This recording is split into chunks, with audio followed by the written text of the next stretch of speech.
15 years, blowing the doors off the competition. Podcasting to planet Earth. PNRNetworks.com. This podcast is a member of the Blueberry Network. Blueberry. No E's. That's Blueberry, BLUBRRY.com. Blueberry.com. This podcast is a proud member of the Lamb Podcasting Network. Find the network at largeassmovieblogs.com.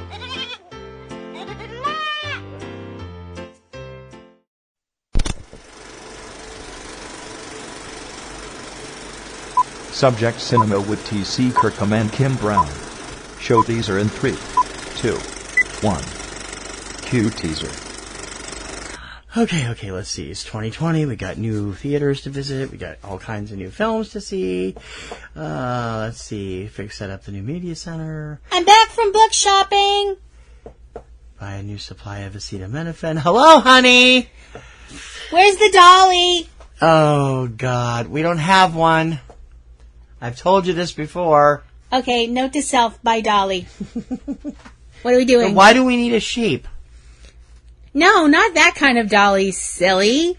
You know, for my books, for carrying in all the...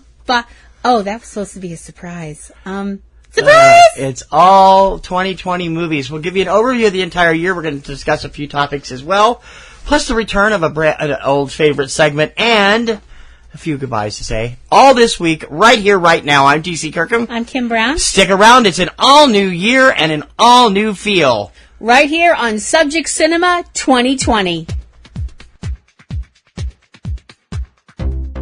Connecting to server. Connection confirmed. Connecting to website.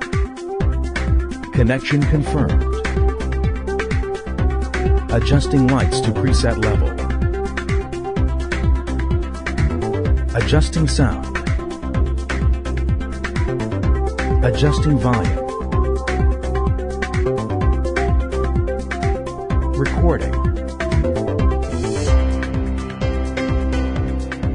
Real movies for real people. T.C. Kirkham and Kim Brown. Subject Cinema 2020.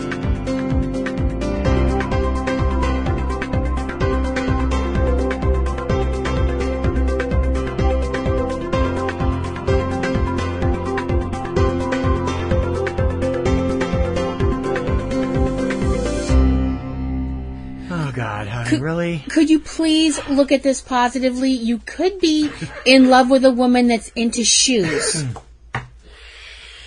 Yes, but shoes take up less space than books. Well, okay, yeah. But still. Is there at least anything really good in there? Well, there's a whole ton of movie books. Okay, well, that's good enough. Welcome to Subject Cinema 2020. I'm T.C. Kirkham. Hi, I'm Kim Brown. Show number 643, day and date, January 12th, 2020. Yeah. Oh, my God. Yep. We're celebrating our 15th year in the interwebs. Yeah, that's craziness. With Popcorn and Roses debuted in December 2005. Mm-hmm. So it's going to be like, wow, this is crazy. It's nutty. This week we're going to give you an overview of the year in film. There's a lot of stuff coming out, a lot of interesting things, a lot of like dog head turn scratch things. Yep. Well, that's the same with every year. Yeah. You know. And of course, you never know how anything's going to do. We're going to talk about what might bomb, what might be an unexpected hit. We're going to talk about a few trends to look for. Yep.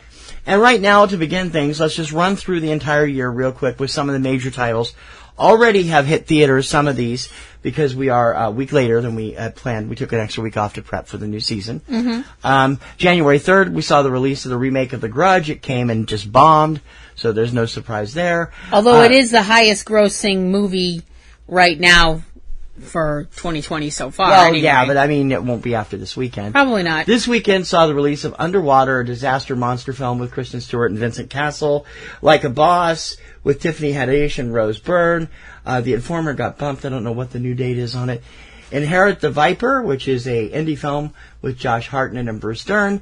And The Tacky, tacky, lurid, exploitative film, The Murder of Nicole Brown Simpson, starring Mina Savari, Nick Stahl, Taryn Manning, and Drew Roy. Yeah. I'm like, really? Do we need that? Never mind that someone else died that night, a young man named Ron Goldman. Well, he's in the film, too. But apparently he's not important enough to be in the title. We'll get to that. Next weekend, January 17th, the big movies going to be smack dab against each other. We have one of the trends we have this year, reboots or remakes or sequels that nobody asked for. Bad Boys for Life. Yep. Will Smith, Martin Lawrence, Vanessa Hudgens, Alexander Ludwig. Now I have to go. I love Alexander. He's great. Yeah. And Doolittle with Robert Downey Jr. in the title role. This will be halfway between the musical with Rex Harrison and the ridiculous stuff with Eddie Murphy. Although that's a modern setting, this is set in the actual time. It is set in the timeline, yeah. With, also with Antonio Banderas, Michael Sheen, Emma Thompson, Rami Malek, John Cena. Yes. Oh, he's doing voices. Yes. That's right. Kumail Nanjiani, Octavia Spencer, Tom Holland, Craig Robinson, Ray Fiennes, Selena Gomez, and Marianne Cotillard. I'm like, are we most of those people are the voice cast. Yeah. There's an indie war drama also coming out next week. Look for it to get buried. The Last Full Measure with Sebastian Stan and Christopher Plummer. And then the 23rd, Netflix will unleash Taylor Swift, Miss Americana. Documentary about Taylor Swift's career. The woman isn't even 30 yet. What does she need a documentary about a career for? Because as much as you may dislike this, she is one of probably the most powerful women on the planet. She is, yeah, that's true. That comes out on Thursday. On the 24th, a bunch of movies that nobody thinks are going to do very well. There is The Gentleman, the new film from Guy Ritchie with Matthew McConaughey, Charlie Hunnam, Michelle Dockery, Hugh Grant, Colin Farrell, and Eddie Marsan. There is the horror film The Turning with Mackenzie Davis, Finn Wolfhard, Brooklyn Prince, and Jolie Richardson. I would like to bring up The Turning that's actually a remake as well. Is it? Okay. It's a modern retelling of the 1898 ghost story by Henry James called The Turn of the Screw. Oh, okay. It was filmed in, I believe it was the 60s, okay, with Deborah Kerr, called The Innocents. Okay. And so I guess that would count as a remake as well. Yeah, I guess so, or a reboot, or however you want to put it. And Run, with Sarah Paulson, Kira Allen, and Luke Rose, plus the independent film The Night House, with Rebecca Hall and Vondi Curtis Hall. The Turning is, and we'll get in the movie that's coming out later this summer. A lot will all depend on how many Stranger Things fans turn out. Finn Wolfhard has become a major star in the last couple of years. He was on our Rising Stars list this year. Oh, actually, his whole band was on the Rising Stars list, Calpurnia. But he's also the star of Stranger Things, one of the stars, and he's the lead juvenile character, really.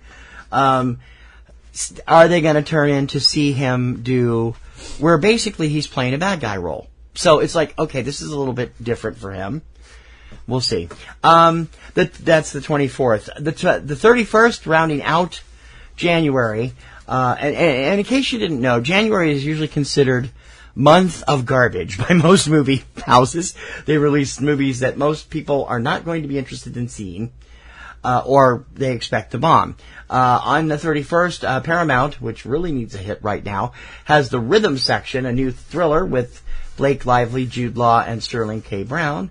I don't know why it's called The Rhythm Section. That's kind of usurping the band, the backup band's name from a few years ago. And Gretel and Hansel, I don't know why it's reversed, with Alice Krieg, Sophia Lillis, and Sammy Leakey. I think it's because actually in this one, Gretel is actually much older than she Hansel. is. That's one thing that I want to bring up. This is another take. Although they just say it is based on the tale. Arguably yet another take on the Hansel and Gretel story by the Brothers Grimm. And like you mentioned, in this version, for some reason that I don't quite get, Gretel is 16 and Hansel is 8. Yeah. So that's very different because usually they're either twins or close in age. Usually they're twins or they're very close in age, and usually if they're not twins, Hansel is usually considered the older sibling. I'm the older brother. Hansel. Yeah. Y'all are too old to y'all are too young to remember that. No, So they're not. They watch Looney Tunes. It's fun. February 7th kicks off with Birds of Prey and the Fantabulous Emancipation of One Harley Quinn. What a mouthful. Yeah. Well. Sorry about that. And the etc. and so forth and so on is all in parentheses. It has a great cast, but I gotta be honest, I hated Suicide Squad, so I don't know where this is gonna go. Margot Robbie is back as Harley Quinn. Also Mary Elizabeth Winstead, Journey Smollett Bell, Rosie Perez, Chris Messina, who we love, Ella J. Basco, Ali Wong, and Ewan McGregor. Yeah. I don't know. I watched the trailer, the teaser. Yeah. I haven't watched the full trailer. I know you're wanting to see it because I know you love that character, so it'll be. I do love Harley. We'll see. She Notice frustrates Jared me. Leto is not in this film. Yeah. Also, The Lodge from Neon with Riley Keough, Jaden Martell, Leah McHugh, Richard Armitage, and Alicia Silverstone, another horror thriller. Yep. So February is not starting off exceedingly well. Now the 14th, here we get into the first big mess of the year. We got 4 major films coming out, and it all depends on the audience. You have Sonic the Hedgehog, which has been pushed back from last fall because they took it back They showed it to retool it. They showed the trailer. Yeah. They showed the trailers and the internet caught on fire. The fans went nuts. They retooled it. They showed the fans what they did. The fans like, wow, we love it. Now we'll go. Mm-hmm. So we'll see how it is. Featuring the voices or the acting of James Marsden, Vince Schwartz, Tika Sumpter, and Jim Carrey. Mm-hmm. Marsden is doing the voice of Sonic. There's Fantasy Island. Yes, that Fantasy Island. A completely reimagined version of the old television series and its 2002 update, with Michael Pena as Mr. Rourke. That's terrible casting. But this time it is being played straightforward as a horror film. Mm-hmm. And there is no tattoo, as far as I know. Also starring Maggie Q, Lucy Hale, Austin Stowell, Portia Doubleday, Jimmy O Yang, Ryan Hansen, and Michael Rooker. Mm-hmm. The Photograph, which is a romantic drama with Issa Rae and Lakeith Stanfield. And Downhill. Downhill is the Americanized remake of the critically acclaimed Cannes Palme d'Or winning Force Majeure, about a guy who freaks out after surviving an avalanche and doing saving himself instead of his family. Yeah. With Will Ferrell, which right there goes against it. Well, Julia Louis-Dreyfus, Miranda Otto, Zoe Chao, and Zach Woods. People who have seen it say it is a shot-for-shot remake of the French film with just American actors and English dialogue. Yeah. So, and it was a critically acclaimed hit. So, whether or not Will Ferrell can pull it off, if he does a serious role, like the producers, he's great. Yeah. It's when he does these weird little TV things he's inclined to do that just, I can't stand him. Well, yeah, but he's also done series. He's done. I some like him. serious, I haven't seen the movies, but I like the Ron Burgundy character. Well, he's done some funny as hell serious in stuff that that role. people have actually liked. I mean, that movie, I can't think of the name of it. It's gone straight out of my head. The one where his whole life is being narrated, but he can hear it. He's not really playing a comedic part in that. No, he's not. He does good when he does drama. Yeah. So it's interesting. Although this is kind of a dark comedy. This is a black comedy. Yeah. Yep. Also out that day, the small film What About Love, which will hit in art house theaters, a romantic drama with Sharon Stone, Andy Garcia, and Ian Glenn. Now, I don't know why we needed another version of The Call of the Wild. February 21st, Call of the Wild with Harrison Ford, Dan Stevens, Omar Sy, Karen Gillan, Bradley Whitfield, and Colin Woodell. This is like the 3rd or 4th version since I've been born. So, I mean, that's considerable number of years, but still, how many remakes can you do? Yeah. Emma, a romantic comedy with Anya Taylor-Joy, Johnny Flynn, and Bill Nighy. Brahms, The Boy 2. Dun, dun, dun! With Katie Holmes, Ralph Ineson, and Owen Yeoman. And why Do we need Impractical Jokers, the movie? I can't stand the TV show. With the cast of Impractical Jokers, Brian Quinn, Joe Gatto, Sal Vulcano, James Murray, and Paula Abdul. I don't know what she's doing in the film. These guys are huge. They sell out the Wilbur every time they come to town. Yep. What is it what appeals to people about these guys? I have people at work that just love that show. Don't look at me. I can't stand it. Don't look at me. I don't get it either. The 28th of February is bringing two extremely odd adaptations of their source material. The Invisible Man, which is a very, very exceedingly loose adaptation of the H.G. Wells classic, The Invisible Man, which stars Elizabeth Moss, Oliver Jackson Cohen, Aldous Hodge, Storm Reed, and Harriet Dyer, and Wendy, which is based somehow on J.M. Barrie's classic Peter Pan, but this ain't your Disney story. No, by any but stretch it of is the from Ben imagination. Zetlin. This is his first film since Beasts of the Southern Wild. Everybody is waiting. It will premiere at Sundance next week. And, I mean, I can't wait to see what the buzz out of Sundance for it is, because we loved Beasts of the Southern Wild. So hopefully this will be good too. With, again, an unknown cast, including Tommy Lynn Milazzo and Shay Walker. Kicking off March starts to get into areas where sometimes they're good, sometimes they're bad. On March 6th, we have Onward, the first of the two Pixar films coming out in this year. Tom Holland leading the voice cast, along with Chris Pratt, Julia Louis-Dreyfus, Octavia Spencer, Ali Wong, Lena Waithe, and Mel Rodriguez. The trailer had me almost in tears. This is what Pixar does. They either do really good or they kind of fall on their face. Yeah. Every now and then, The Good Dinosaur comes along, or A Bug's Life. They come and they smack into the. But given the fact that we both love Tom Holland and the fact that Kim loves Chris Pratt, What? Hey! Well, you do. I like Chris. I think he's a good actor. And notice I said Kim. Yeah. Didn't say we. I said Kim. Yeah, I know. I like Chris Pratt when he does voice work, though. I know. And the movie looks really, really cute and fun. And sad. Yeah, it does. The Way Back, new film, sports drama from Ben Affleck, Al Madrigal, Michaela Watson, Janina Gavankar, and Glenn Turman, who, I'm sorry, I thought he passed away a few years ago. I must be wrong. I thought I remember reading where he had passed away.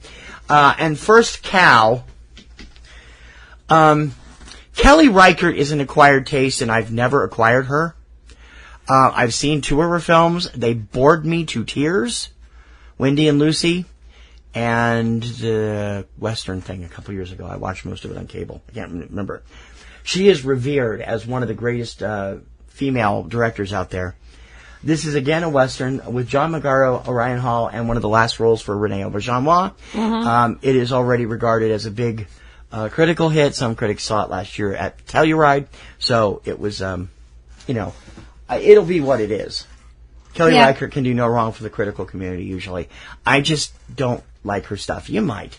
No. I don't know. Despite the fact that Wendy and Lucy had both John Robinson and Gabe Nevins in it. Yeah. And I still didn't like it. March 13th. Okay. Bloodshot. This is based on a very little-known Valiant comic character. Okay. With Ben Diesel in the title role, along with Isaac Gonzalez, Sam Heughan, Toby Kebbell, and Guy Pearce. I hope Guy Pearce is playing the bad guy. He's so good at that. I love him when he plays bad guys. I Still Believe from Lionsgate with KJ Apa, best known as Archie Andrews on Riverdale, Britt Robertson, Melissa Roxborough, Shania Twain, and Gary Sinise. I don't know what that is. It's a faith-based religious romance, romantic drama. My Spy, a comedy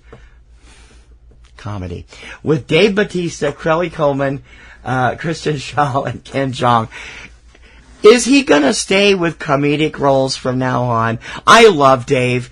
I loved Dave when he was in WWE. I love him when he's an actor. He's great in Guardians of the Galaxy. He's one of the best parts of those movies. But he's a great tough guy, too. And lately he's been doing all comedies. Well, he's found a niche for it. He is, because he's funny. He is. I mean, well, I haven't seen Stuber, but I know people that did, and they said it was terrible. Well, so. the thing is, we know that he's actually, besides the fact that he is a legit badass who could legit crush my spine like a pretzel rod. So, hi, Dave, love you, don't ever change, you're fabulous. He's funny, and he's good at this. I mean, he's done serious things like playing Mr. Jinx in Spectre. Yeah, we had all one line. One line. I mean, you see a lot of him, but he's only. Yeah. I mean, except he does get bite the dust about halfway through. I mean, he was really intimidating. I just hope he didn't get paid by the word. But I just. It's like Kurt Angle in Warrior. Oh yeah. Yeah, and never, rarely, sometimes, always, which has got a lot of early critical buzz. Mm-hmm. I don't know most of the actors in that one. No. 20th brings A Quiet Place Part 2. Directed by John Krasinski and starring Emily Blunt, Cillian Murphy, Millicent Simmons, Noah Jupe, and Djimon Hounsou. Basically a continuation of the original film. Now the 27th is going to get interesting. Disney's latest live-action animation adaptation is out. Mulan. Mulan has been receiving some flack in China. Mm-hmm.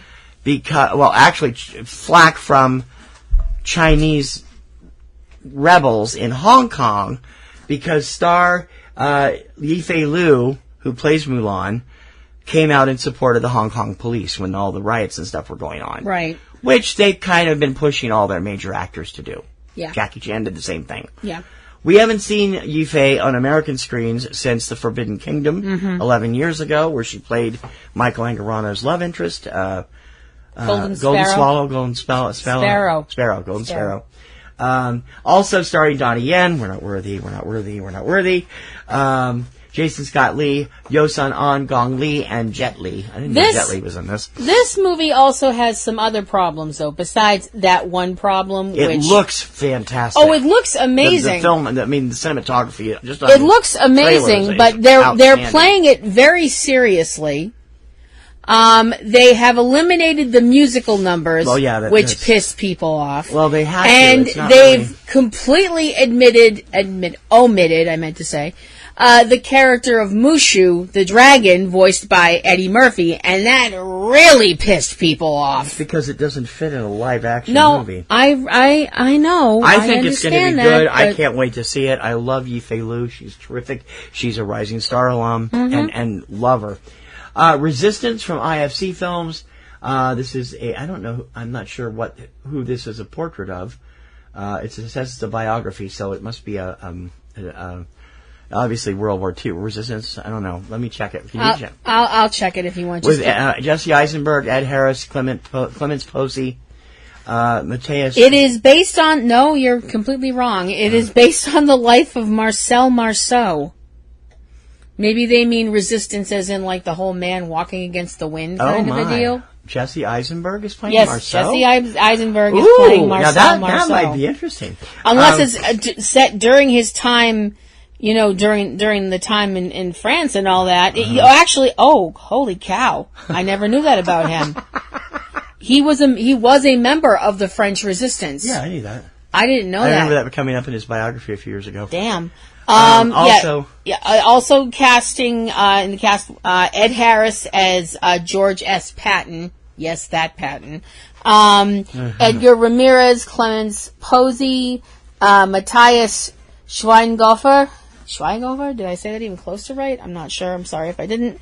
Bella Ramsey, Geza Zorig, Karl Makovics, Felix Motai, Alicia von Rittenberg. Okay, we don't need a rundown of every little part there. Yeah. And also out that day is Saint Maud, another horror film, with Morford Clark, who is like on the really fast rising stars list. I don't know him. I think he was on Game of Thrones, if I'm not mistaken. And Jennifer Ely. So that takes care of the first 3 months. We'll be back with April through June in just a moment. When Subject Cinema 2020 returns, don't go away.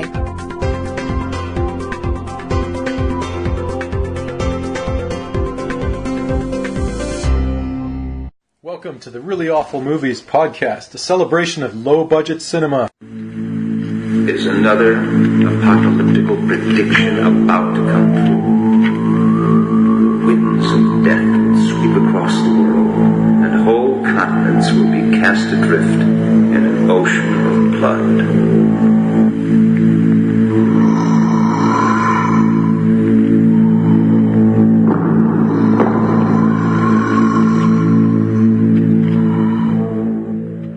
Hi, I'm Chris, and along with Jeff, we're bringing you the very best and worst of horror, sci-fi, action, exploitation, kung fu, and women in prison movies from the 1970s to today. Be sure and check out reallyawfulmovies.com for reviews, interviews, lists, and terrific movie giveaways.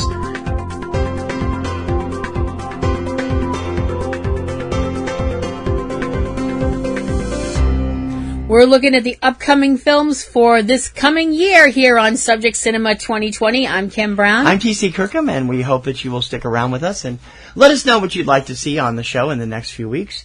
You can do so by dropping us a line at subjectcinema@PNRNetworks.com. We can't do what you need or what you'd like to see unless you tell us. Mm-hmm. So please do. We have something special in the works that I'll be announcing in the next couple of weeks, which will allow you to be in contact with us on a more greater basis. And don't forget, we can always use your support, so please take the time to join the PNR Networks Patron Circle. $5 a month, less than the cost of one latte in most places.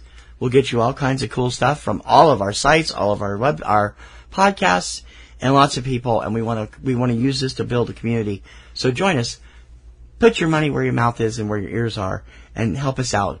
And join the Patron Circle at patreon.com/PNR Networks. We're doing the movies of 2020. Mm-hmm. We are up to April. Yep. And April is kicking off. April is crap month. Well, April 3rd, there are 3 films as of right now, and all of this, cards subject to change. All of this hinges on studio whims and the January festivals, which we'll cover in depth in February. So. Mm-hmm.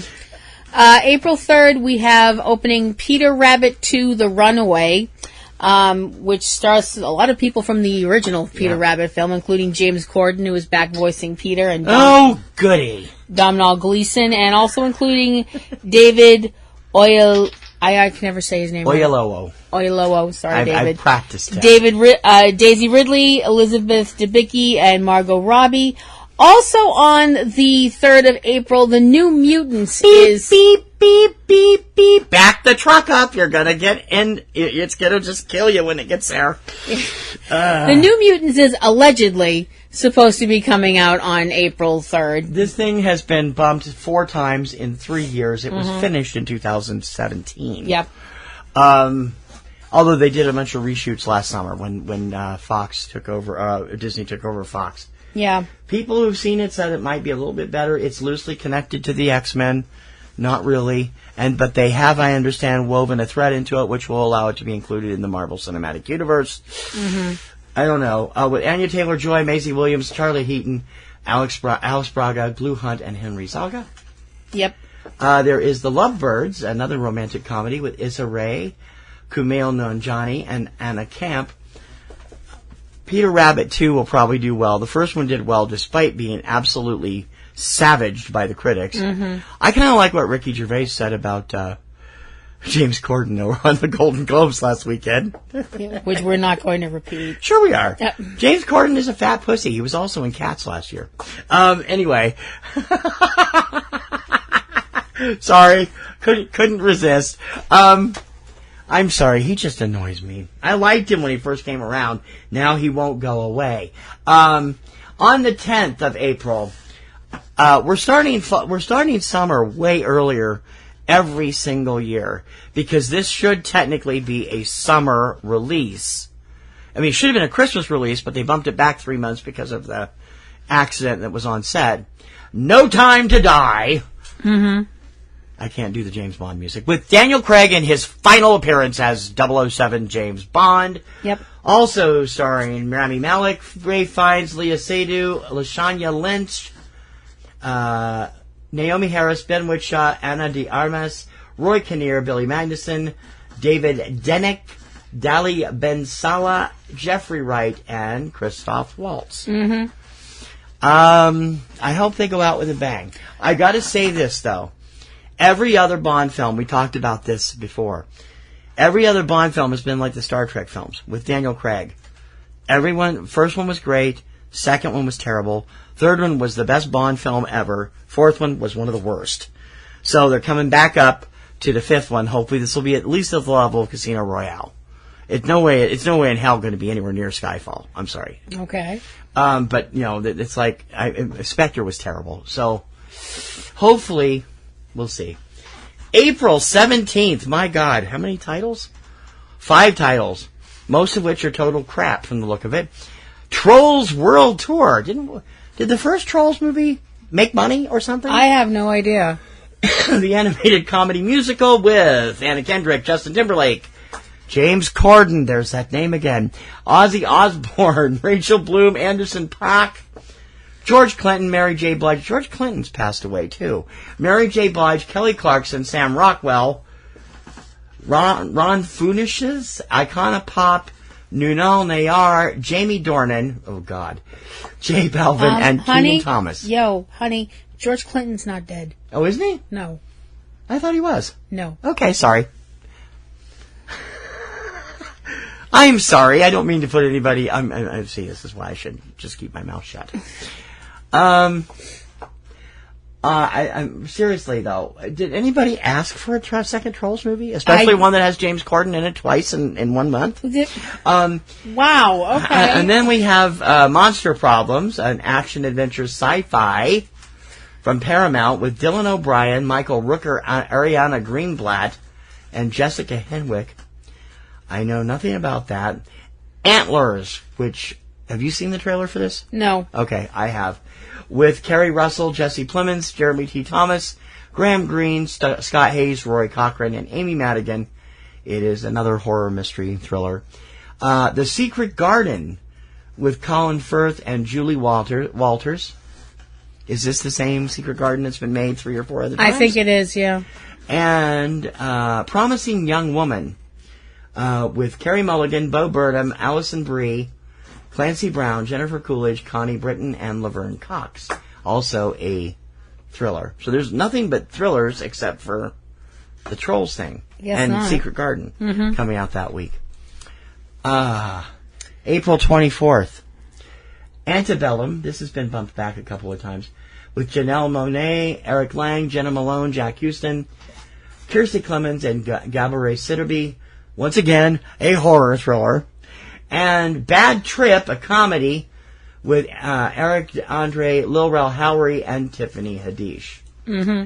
So it's pretty much like they know James Bond's going to dominate April, so they're putting out a bunch of crap opposite it.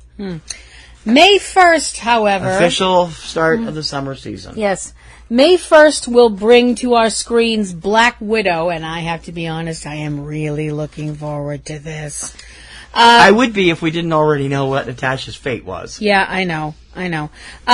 We find out that this film, Black Widow, is actually what happens after Captain America Civil War and before Infinity War. Right. So it's that time frame in between, where Natasha Romanoff, a.k.a. the Black Widow, has to deal with some demons from her past, and that's going to be really amazing. Because Scarlett Johansson, Florence Pugh, David Harbour, O.T.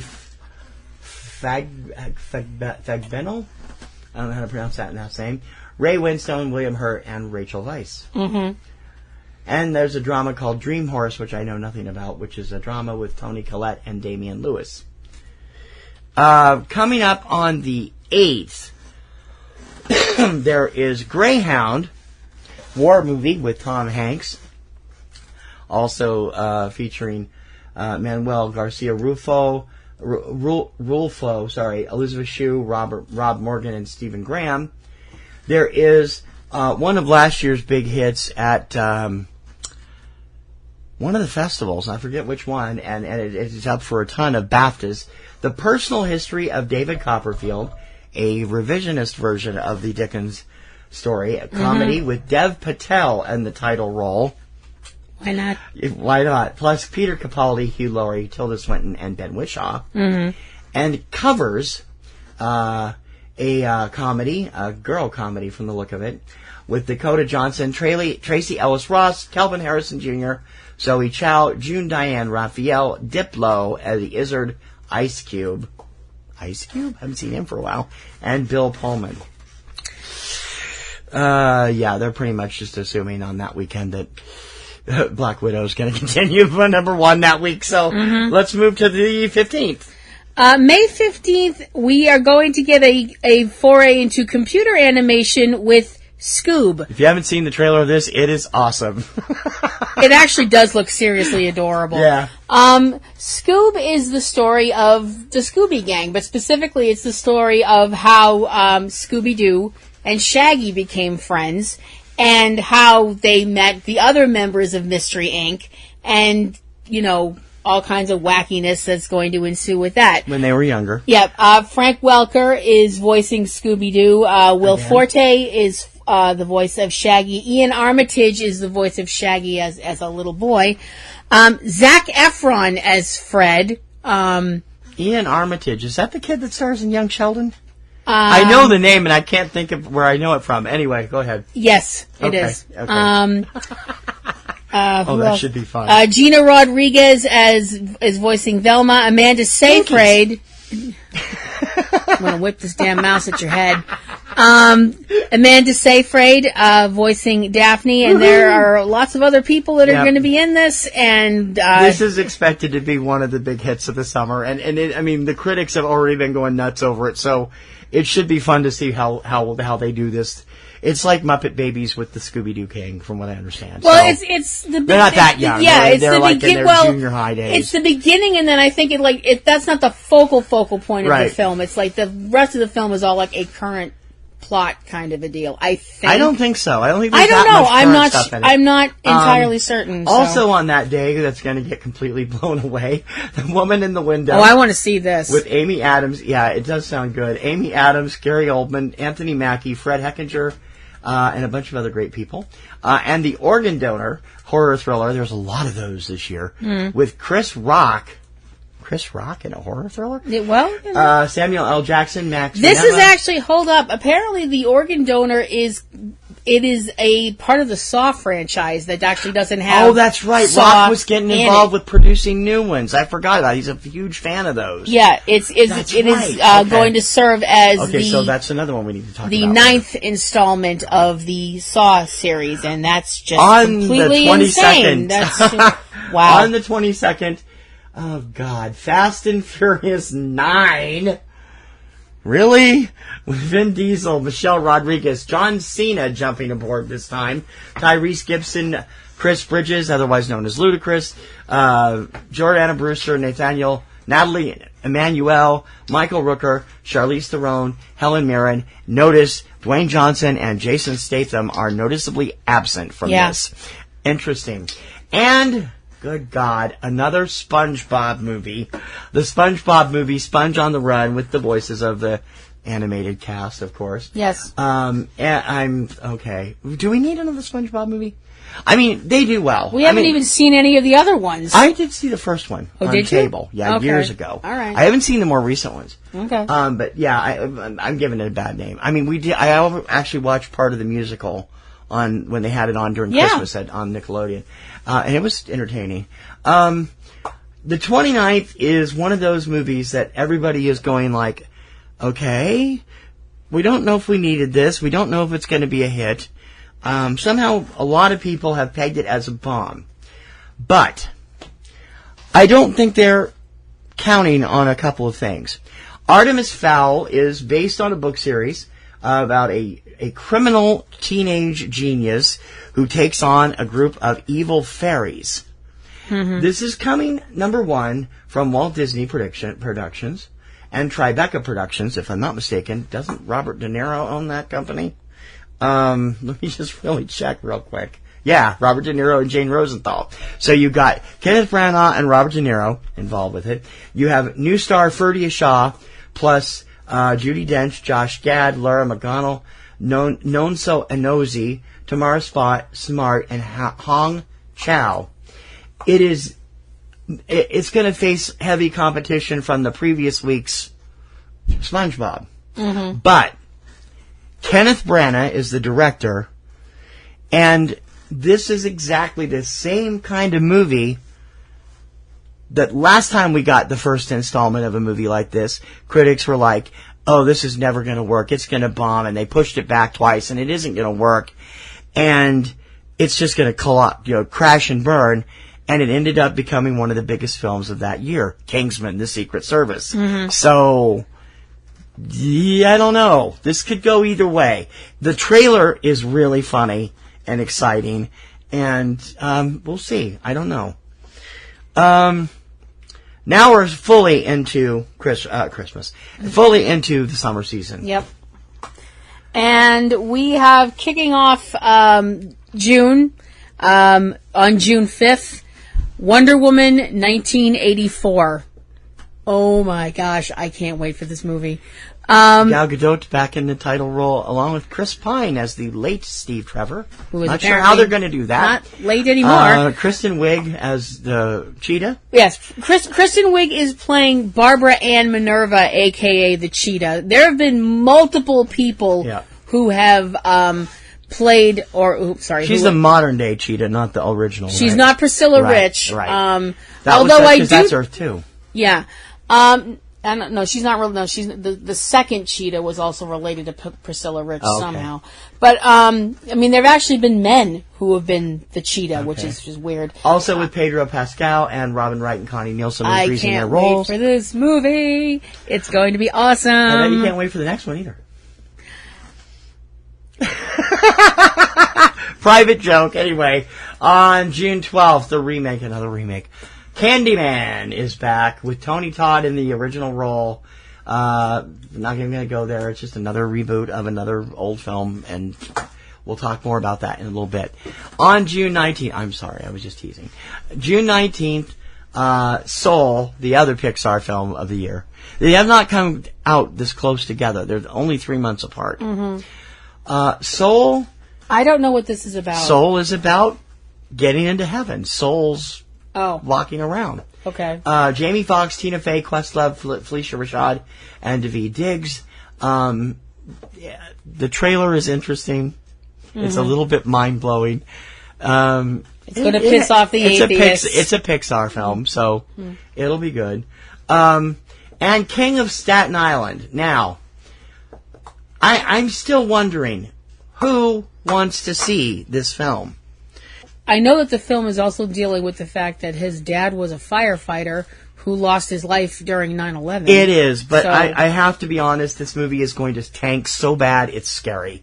With Pete Davidson as himself, which we really don't need more of, plus Belle Powley, Bill Burr, Maude Apatow, Jimmy Tatro, Padma Adlon, Moises Arias, Marissa Tomei, Steve Buscemi, and directed and written by Judd Apatow. And speaking of things that I wasn't entirely sure we needed, that brings us to... Here we go again with this whole date is that whole subject we're going to talk about. June 26th, we get Top Gun Maverick.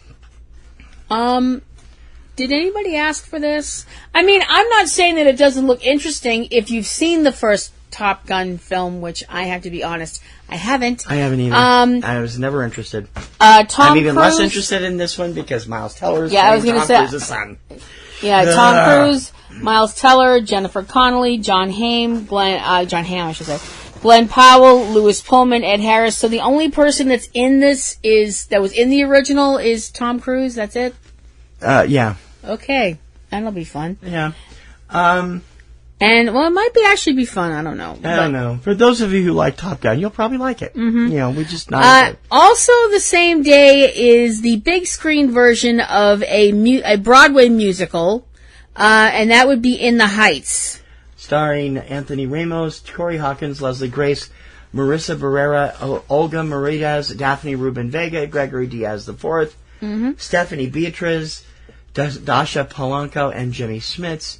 Of course, the original play written by, starring, I'm not sure, I think he wrote it too, Lin-Manuel Miranda. So I'm like, okay. We'll talk more about this later, because I honestly think musicals are here to completely crash this year. We'll see. We're just going to be, we'll get to it later. We have July through September coming up. When Subject Cinema 2020 returns. All movies, all the time. Subject Cinema. Hal, if you love movies, you should listen to the Cavebabble podcast. I'm afraid I can't do that. Why not? Do you have a problem with Eric and Valerie? I think you know what the problem is just as well as I do. If they promise to cover more science fiction films, would that help? This conversation can serve no purpose anymore. Goodbye. Hal. Sometimes I feel like we are from different circuit boards. If you change your mind, go to cavebabble.com or subscribe to the Cavebabble podcast on iTunes. All movies, all the time. Subject Cinema. We are blasting through 2020's movie list and a preview of this year. All right now on Subject Cinema 2020. I'm TC Kirkham. I'm Kim Brown. It is January 12th, 2020. Yeah. Not 2015, No. 2020. And we are looking at this year's major and minor titles currently on the release list. Remember, this list is currently as being provided by Wikipedia. We don't normally, our old sources have disappeared. They've changed where they went and did all these other things. So we're going through the general list, and these are all subject to change. And don't forget, within weeks, days, hours of their purchases at Sundance, there's some movies will get announced for prime summer slots, and where they will fall flat on their face again, as they've been doing the last 3 years in a row. On July 3rd, this date has been very kind to the Despicable Me franchise. 3 of the 4 movies have come out in this time frame, either the first weekend or the second weekend of July, and they've all done well. This one is Minions: The Rise of Gru. Once again, Steve Carell leading the cast as Gru. This is when they first joined him, as seen at the end of the first Minions movie. Yep. Which, in all fairness, was not as funny as I thought it would be. But I enjoyed it all the same.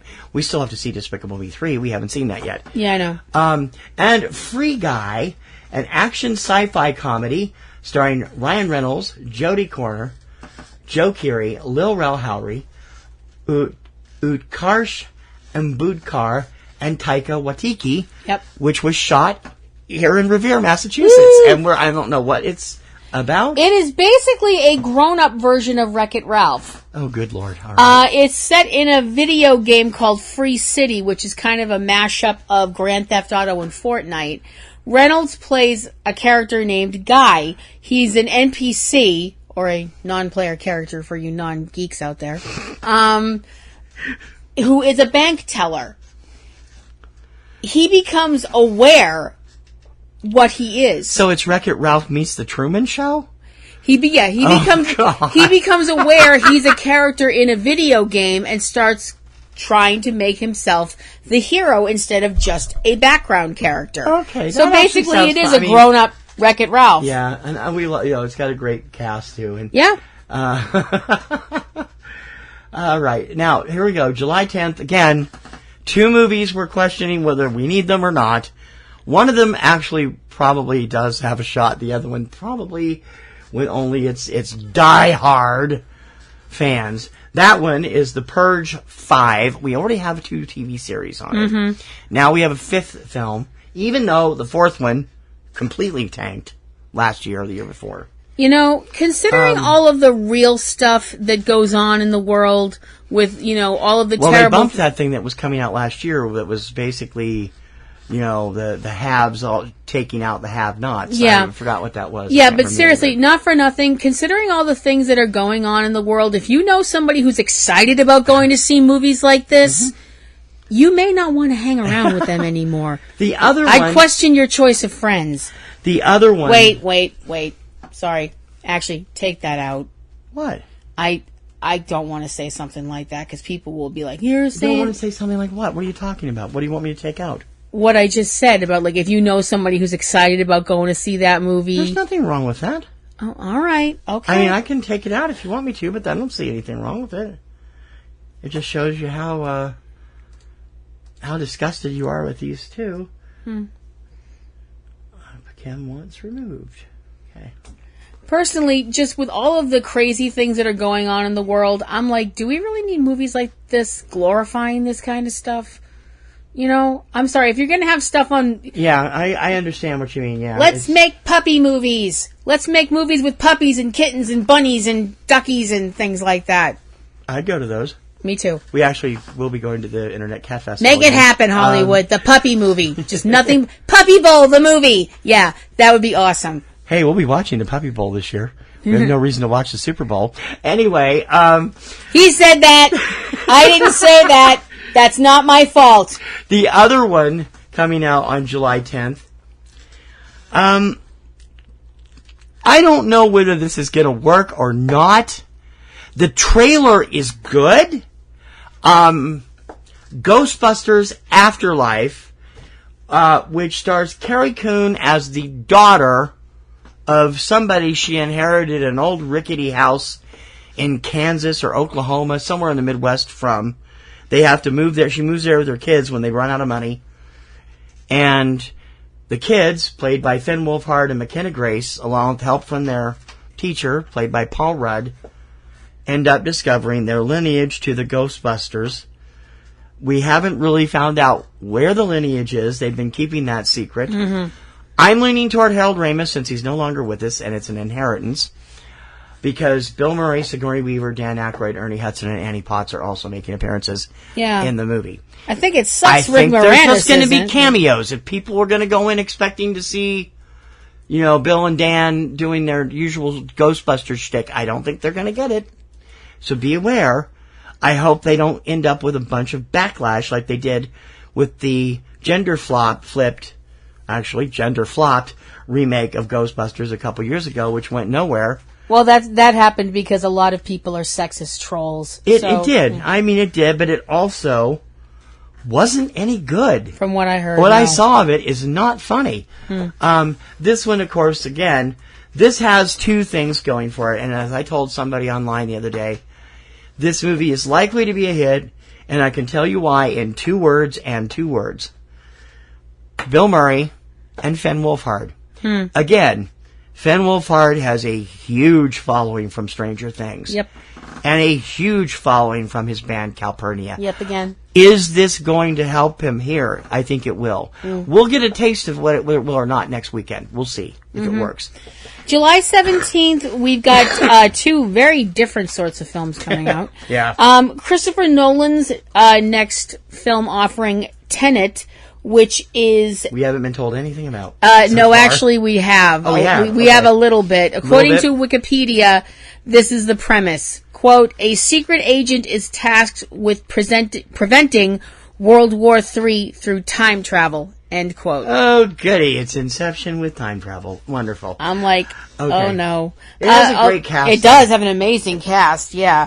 John David Washington, Robert Pattinson, Elizabeth Debicki, Dimple Kapadia, Aaron Taylor Johnson, Clemence Posey, Michael Caine, Kenneth Branagh, Himesh Patel, Denzel Smith, and Martin Donovan. So it's got incredible people. Christopher Nolan is an awesome director and writer and everything else. He's king of the world. Okay, you win.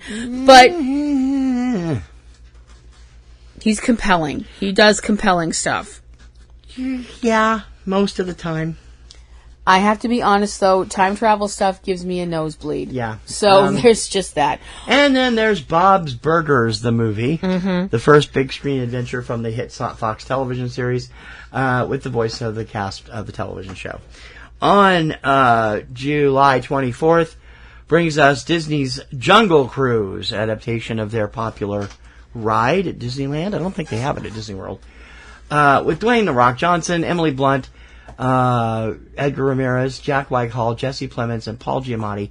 Why did I just do that? He hasn't gone by Dwayne "The Rock" Johnson for ages. No, I don't know. Although he will be, because now there's a new TV series he's going to be involved with called The Young Rock, which NBC announced yesterday. So it should be interesting. That's the only thing coming out on the 24th, so it should be a big hit. You know, if his daughter, I know he has a daughter, if his daughter goes into acting or wrestling or whatever when she gets older, I totally know what they can call it. What? Chip off the old rock. These are the jokes, folks. Oh, come on. That was funny, man.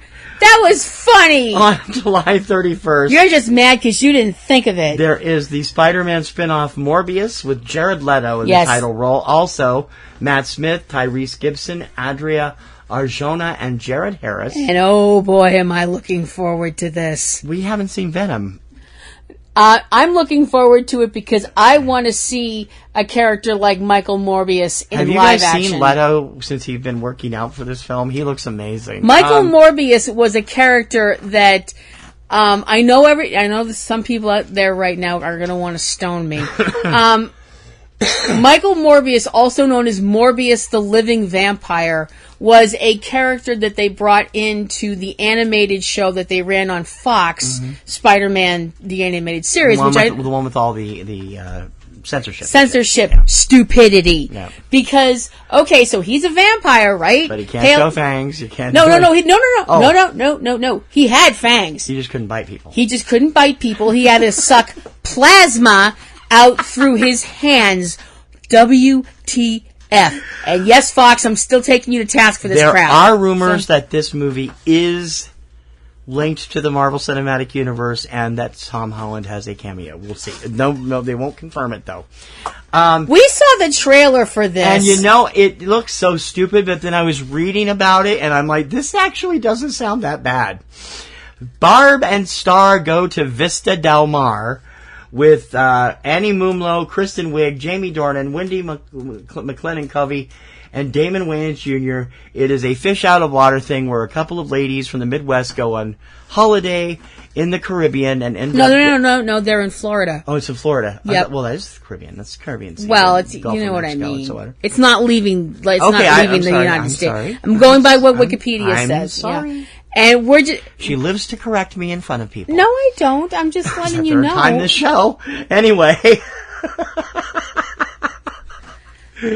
Mainly because I shoot my mouth off too much. Anyway. Well, there's that too. And that brings us to August. Did you want to finish telling them what the movie's about? You didn't finish. Okay, I'm sorry. Well, you actually pretty much brought it all up. There are these two Midwestern ladies that talk like they're Frances McDormand stunt doubles from Fargo, and I thought they sounded more like Valley Girls myself, but that's okay. And their adventures in Florida where there's mystery and intrigue and romance, and they're fighting they're coming up against some guy that wants to kill everybody in the town that they're in. So it's definitely a comedy and very, very 80s. They wrote the screenplay, Kristen and Annie, so they know what they're doing. So anyway. 80s. August 7th brings Infinite, on August the 7th of 2020, which stars Mark Wahlberg, Dylan O'Brien, Chiwetel Ejiofor. A man learned, quote, this is from Wikipedia, a man learns the visions he's been having are actually memories of his past lives, so that should be fun. Oh, the Shirley MacLaine story. Very chirpy film. The Empty Man, horror film with James Badge Dale, Samantha Logan, Stephen Root, Joel Courtney, Maren Ireland, and Aaron Poole. Mm-hmm. And Disney's film The One and Only Ivan. It's a family fantasy drama with Sam Rockwell, Angelina Jolie, Bryan Cranston, Ramon Rodriguez, Brooklyn Prince, Ariana Greenblatt, Danny DeVito, and Helen Mirren. And this is apparently based on a book, a children's book. Mm-hmm. The 14th... Oh, that is actually the 14th. I'm sorry. The 14th of August, there's two other movies coming out. Malignant. What a lovely name. What is it with all the horror films this year? Yeah, it seems like there's an abundance of them. Yeah, it does. You're not Really, you're way not more wrong. than usual. You're not wrong. Major films. Malignant, which is based on a graphic novel from 2011 called Malignant Man. Just when it has James Wan as the director, though, so that's an immediate plus right there. Yeah. It stars Annabelle Walls and rising star alum Jacob Bell, along with George Young, Maddie Hassan, Nicole Brianna White, and Jacqueline McKenzie. And Nobody, an action thriller starring Bob Odenkirk An action thriller starring Bob Odenkirk? That's just like the last couple of months on 3 Minute Weekend. I noticed there have been a couple of action films with Jim Gaffigan, which I thought was weird. Comedian Bob Odenkirk, Connie Nielsen, and Christopher Lloyd in an action thriller called Nobody. Now, August 21st, this is going to be one of those times where we're looking at a film which could be a huge hit, or it could completely tank. And again, this is one of those, did we really ask for this sequel? But in this case, yes, the fans have been asking for the sequel for 20-some years now. Yep. On August 21st, Bill and Ted Face the Music with Keanu Reeves and Alex Winter back in their title roles as Bill Preston and Theodore Ted Logan, along with William Sadler, Bridget Lundy Payne, and Samara Weaving as their daughters. Yes. And Kid Cudi and Anthony Carrigan. Also, as I said, William Sadler is in it. For those of you who are familiar with the Bill and Ted, William Sadler played the Grim Reaper in Bill and Ted. What's the second one called? Bill and Ted's Bogus Journey. Bogus Journey. And George Carlin will be back as Rufus, but they're using archival footage clips and stuff, to make that happen. But like you said, a lot of people have wanted to see what happened with Bill and Ted. I love the first two movies. They're so funny. The other film that's opening on the 21st of August is Let Him Go, which is a drama. It is about a retired sheriff and his wife who are trying to rescue their grandson, who has been kidnapped by this family of people that are like these off-the-grid survivalist people. Who's the husband and wife in this? Is it Kevin Costner and Diane Lane again? Yeah. Oh, boy. So the Kents are back together again, huh? Uh-huh. Kevin Costner, Diane Lane, Leslie Manville, Will Britton, Jeffrey Donovan, Kaylee Carter, and Boo Boo Stewart. Unfortunately, there's no Superman to save the day. No. I always thought that was a weird Kit parried in the DC universe. I love Diane Lane as Martha Kent, but I mean, I love her in everything. I just adore her. So it's now getting to the last film of August. For the title of What the Heck Are You Going For with this title, we have The Hitman's Wife's Bodyguard. It's a sequel. It is a sequel to The Hitman's Bodyguard, which tanked, if I remember correctly. No, it didn't. It wasn't a huge hit, but it made its money back. I mean, I don't see how a film could not do well with Samuel L. Jackson and Ryan Reynolds in it, but I remember the critics not being incredibly kind. Ryan Reynolds does well as Deadpool. Everything else is touch and go. Well, see, I'm waiting for the next film in this, The Hitman's Wife's Mailman's Beautician's Bodyguard, or whatever. It's just going to keep going and going and going until they get a title that's 20 word long. Yeah, it'll be The Hitman's Wife's Bodyguard's Bodyguard with Kevin Costner. Anyway. Ow! I'm sorry. And they can use a hologram for Whitney Houston, because I know they've been doing a lot of that. They've found a whole treasure trove of stuff that's not been released. So they could use her. What? Oh my gosh! What are you looking at? I'm being serious. I know you are. In a goofy, sarcastic way. September kicks off with Monster Hunter. This doesn't have anything to do with the anime, does it? Yeah. Well, I think it's sort of loosely based on anime. Nope, it is. My bad. Yeah. Well, the video game. Yeah. No, Mila Jovovich, who apparently their Resident Evils are done.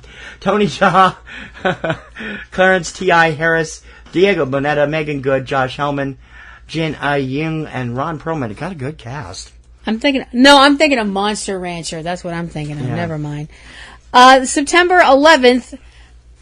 Oh, you have to love timing. Yeah.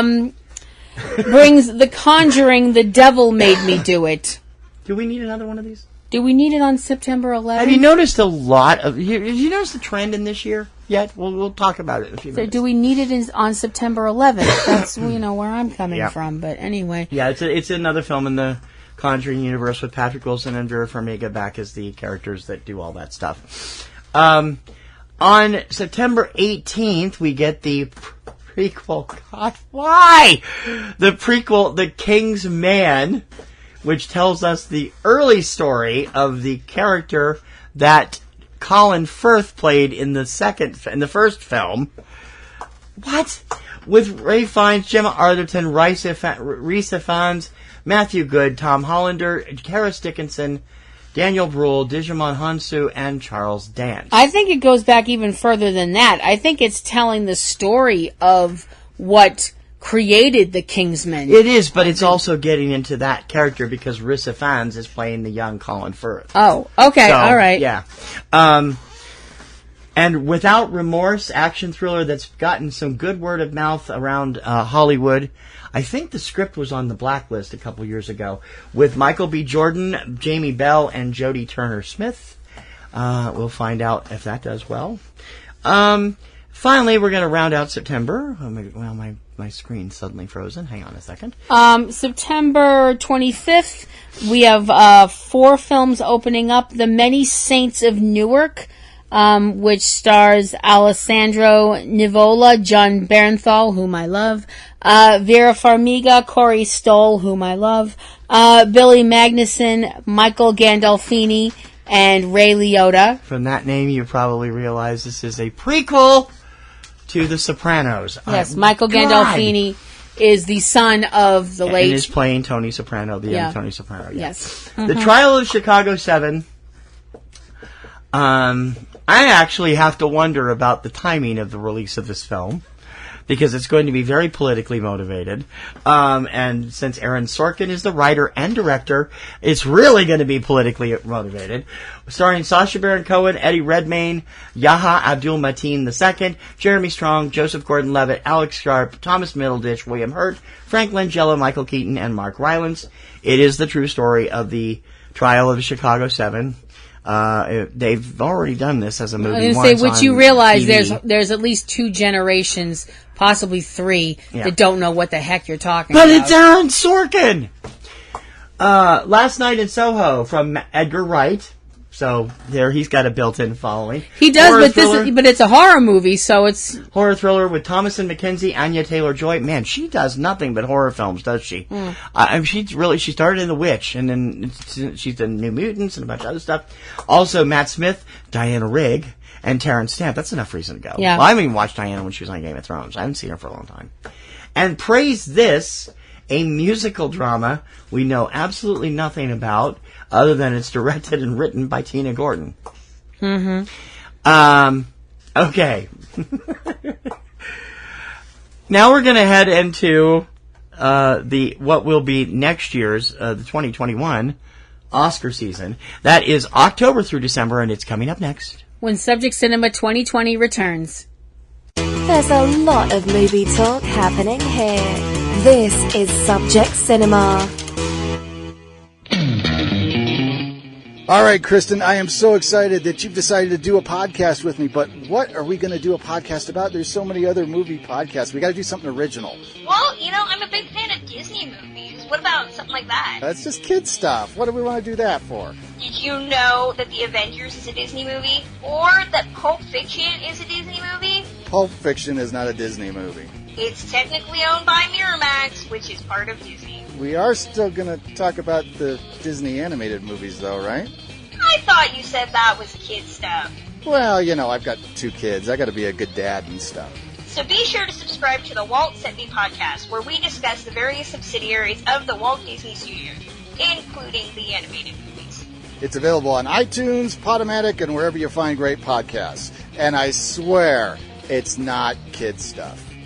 Just when you think you've heard it all, we make sure there's more to hear. This is Subject Cinema. Welcome back to Subject Cinema 2020. I'm Kim Brown. I'm T.C. Kirkham, and we hope you're enjoying our rundown of the movies in 2020 that are coming out right now. These, of course, as we said, subject to change. These are dates we're currently being furnished to Wikipedia by various sources. We will, of course, keep you up to date all through the year as to what's coming out. You can always find out what is actually coming out every Friday by checking out 3 Minute Weekend at 3minuteweekend.com or actually going over to our regular website, eCinemaOne.com, and checking it. Or you can go over and subscribe to it at 3minuteweekend.libsyn.com. You'll be in the know for all of the Friday movies every week, even the ones that are only in 4 or 5 theaters. I'm very thorough. We're up to October 2020. We're into what now, in October officially, but we'll be following the Fall Film Festival season, which means we are looking at Oscar time. This will be post Toronto, post Telluride, post Venice, ahead of New York. Post office. Ahead of New York, probably a little bit after Fantastic Fest, too. So we don't know what will be coming out of there for sure, but these are the ones that are probably going to be looked at, some of them for Oscars and others for And if Beetlejuice hosted, it would be the ghost post with the most. I know. Shut up, Kim. Venom 2 is out October 2nd with Tom Hardy, Woody Harrelson, Michelle Williams, Reed Scott, Naomi Harris, and Stephen Graham. Again, this is rumored to have a cameo from Tom Holland in it. They're trying to knit all these films together. We didn't see the first one. We need to. Oh, that sounds good and depressing. What? Bios. Oh, I can't wait to see this. This is going to be awesome. I know, but it sounds depressing. It does. Bios. But it has two of my, one of my favorite people in it, so. Well.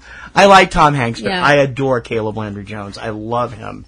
He made me a fan in X-Men First Class. I've gone out of his way to see everything. Bios is a science fiction drama. It is the story of Finch, who is an inventor and one of the last people left on planet Earth, who builds a robot named Jeff, because that's a perfectly good robot name. Now,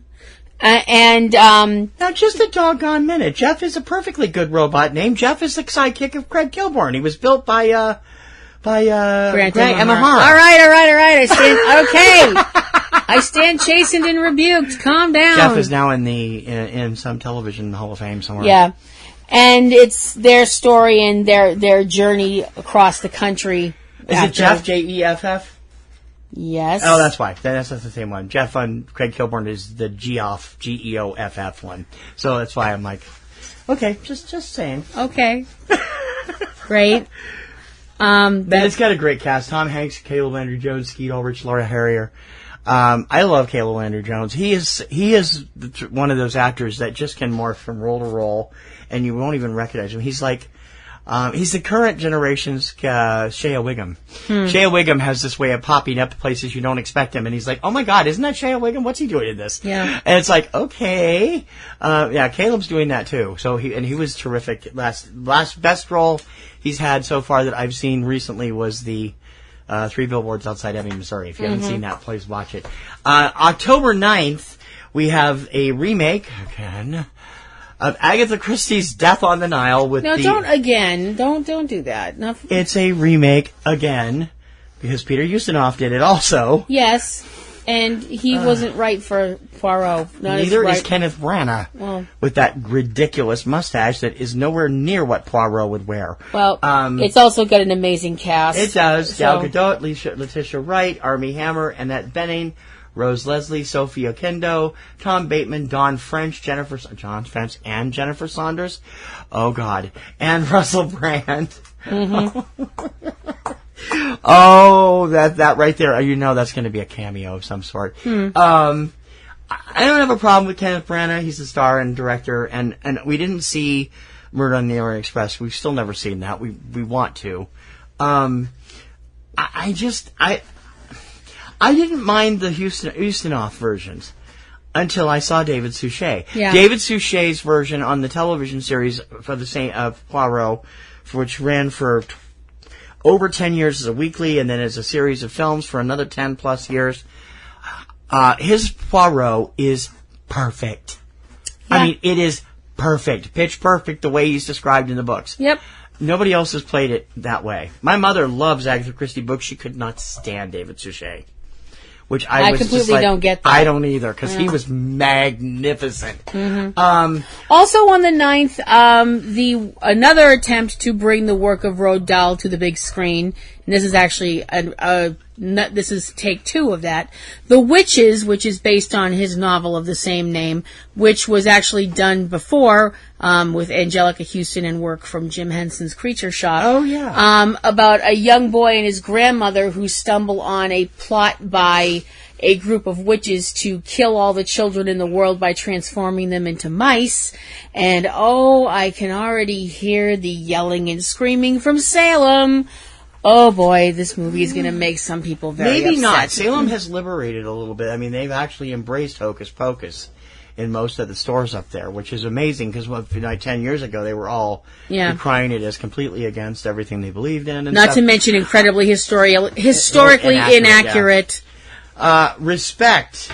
Jennifer Hudson attempts to step into the shoes of the Queen of Soul, Aretha Franklin, along with... Well, if anybody's going to try, Jennifer's going to be giving it her best. She is the one person that might actually have a shot at it. Mm-hmm. Along with Forrest Whitaker, Marlon Wayans, Audra McDonald, Mary J. Blige, Mark Maron, Tate Donovan, and Titus Burgess. Jennifer needs it right now after Cats. Mm-hmm. It's like, okay. Well, yeah. And Fatale, or Fatale... I think it's fatale, like femme fatale. Yeah, that's what I thought. With Hilary Swank, Michael Ealy, Mike Holter, and Jeffrey Owens. Mm-hmm. Jeffrey Owens from The Cosby Show. Jeffrey Owens. Wow, that gig getting seen at Whole Foods was the best thing that ever happened to that guy. Oh my God! And he's a terrific actor. I always loved him as the son-in-law, Sandra's husband, Elvin. Thank you. The 16th, this one has some controversy around it. Halloween Kills. It is the sequel to the 2018, right, or 17 Halloween. Once again, 2018. Okay. Jamie Lee Curtis, Judy Greer, Andy Matchak all back. And they're bringing back the two kids that were in the original Halloween that Laurie was babysitting. And Laurie and her friend were babysitting. Yeah. But they're not bringing back both the kids. Kyle Richards, who is more known for Real Housewives of Beverly Hills these days, is back in the role of the little girl. But Anthony Michael Hall is stepping into the role of the little boy. I don't know. People were upset that they didn't offer it to the boy that played it in Halloween, but apparently, what I understood, they did, and he said no. So, I don't know. That's what I've heard. The 16th of October also brings Snake Eyes, which is looking at the seminal G.I. Joe character, Snake Eyes. Yeah. This is the third film in the G.I. Joe franchise, although G.I. Joe, what? The third or fourth?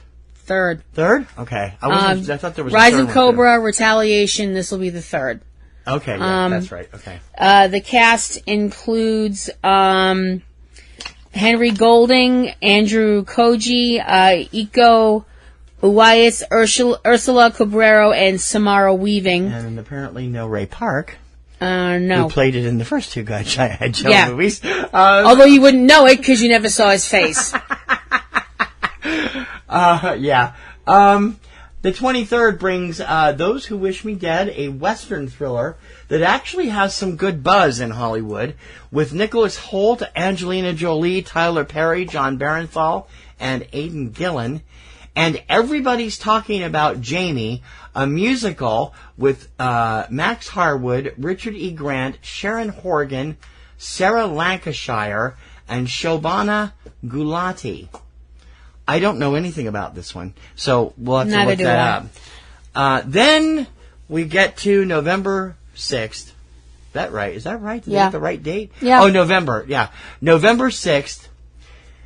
And the next installment in the Marvel Cinematic Universe, The Eternals, directed by Chloe Zhao, who made the critically acclaimed The Rider, with Richard Madden, Gemma Chan, Kumail Nanjiani, Lauren Ridloff, Brian Tyree Henry, Barry Keoghan, Leah McHugh, Don Lee, Kit Harington, Salma Hayek, Angelina Jolie, and probably somewhere a cameo from Josh Brolin. We don't know for sure. We're not sure, considering the fact that this is going to be a really interesting film, because I got to be honest, I don't know a lot about the Eternals characters.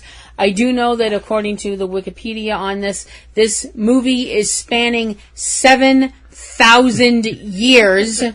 So, which means Thanos is bound to show up at some point. So talk about your jump cuts. You think Black Widow is a prequel. This is a real prequel. And is said to set up the next Guardians of the Galaxy film. Stillwater, with Matt Damon, Abigail Breslin, and Camille Coffin also opens that weekend. It's been Tom McCarthy, always good for great stuff. My favorite of his is Win-Win. We enjoyed that a lot. It was Criminally Underseen. Yeah, great film. On 13th of November, I was unaware this was coming, and I'm like, it's about time. Well, it's not exactly. Well, yeah, For it's the never big screen. For the big screen, yeah. Clifford the Big Red Dog, Yeah. featuring Darby Camp, Jack Whitehall, John Cleese, Sienna Gallery, Kenan Thompson, and Rosie Perez. Is this animated? We don't. I think it's an animated. I think it's a hybrid. Oh, I don't hybrid know. live action. I remember animated. there I'm was not a sure. Clifford the Big Red Dog television There's a TV series, yes. Clifford was voiced by the late John Ritter, Mhm. which I don't know about that. Also on the 13th of November, Deep Water. It is a thriller starring Ben Affleck and Ana de Armas. This, I don't know. This sounds interesting, but it sounds really strange. The premise is quote, a married couple who have fallen out of love with each other begin playing deadly mind games against one another that begin seeing those around them dying. Yeah, this end is quote. the first film from director Adrian Lyne in 18 years. And he was, very, very popular in the 90s and Mhm. 80s. Yeah, this sounds interesting. It's a psychological thriller. We know Affleck does those well. Mhm. So it should be interesting. November 20th, I will step back and let you go nuts. November 20th. Will be the day we'll be there probably like 10 hours early. I will be there with bells on. I just won't tell you where. If you've got bells on, we'll hear you. Depends on where the bells are. Family show. Godzilla versus Kong. Sorry about that. Starring Alexander Skarsgård, Millie Bobby Brown, Kyle Chandler, Rebecca Hall, Brian Tyree Henry, Shuri Oguri, Elsie Gonzalez, Jessica Henwick, Julian Dennison, Demian Bashir, and Zhang Ji. Some people think that it's going to be a bomb because they moved it. And that's being unfair.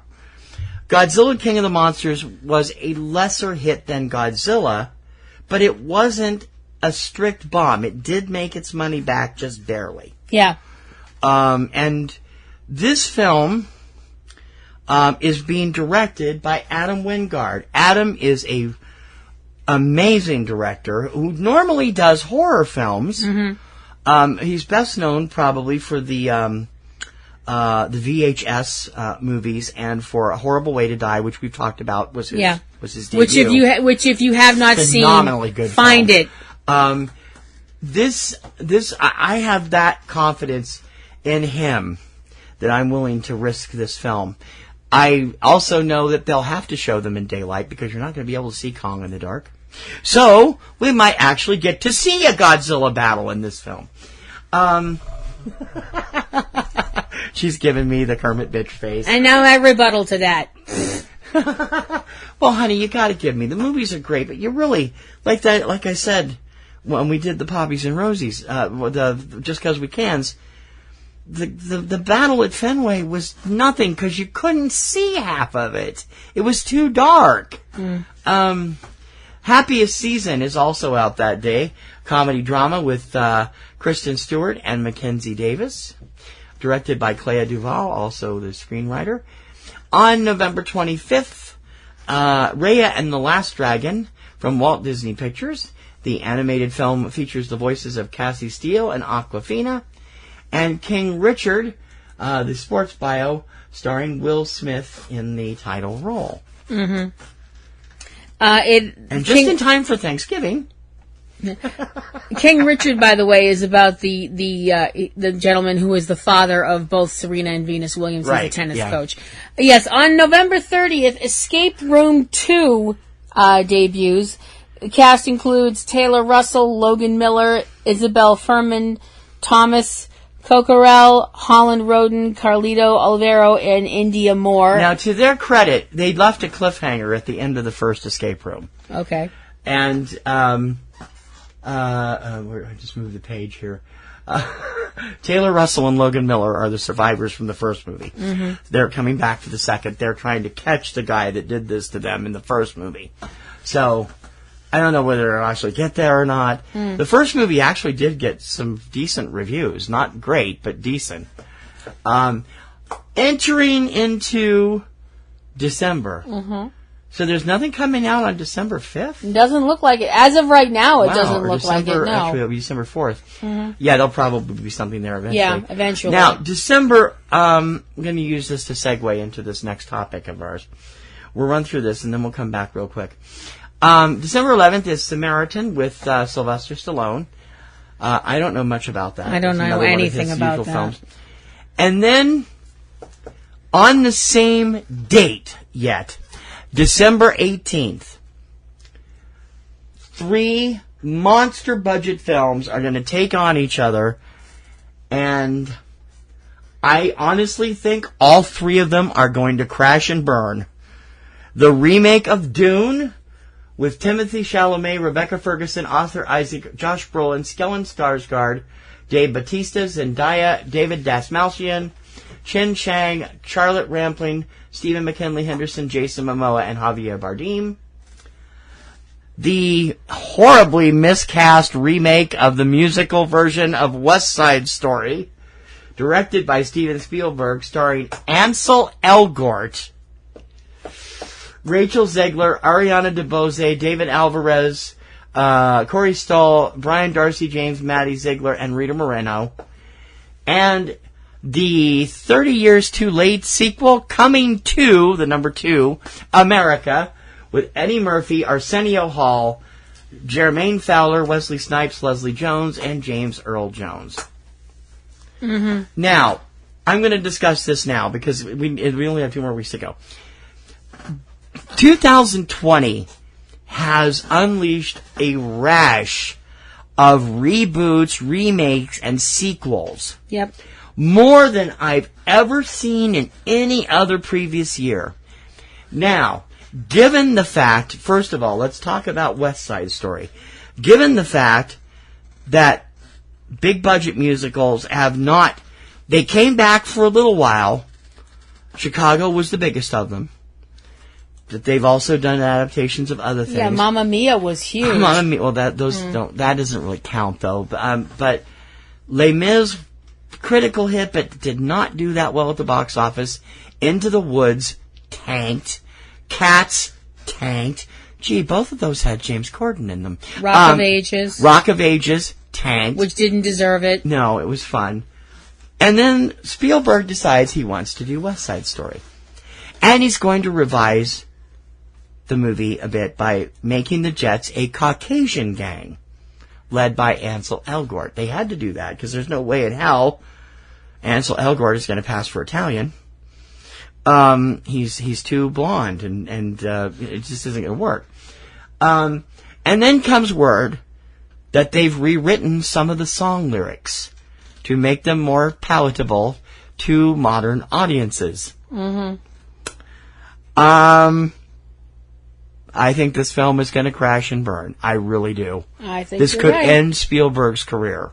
He's had 3 monster budget bombs in a row, and this may become a 4th one.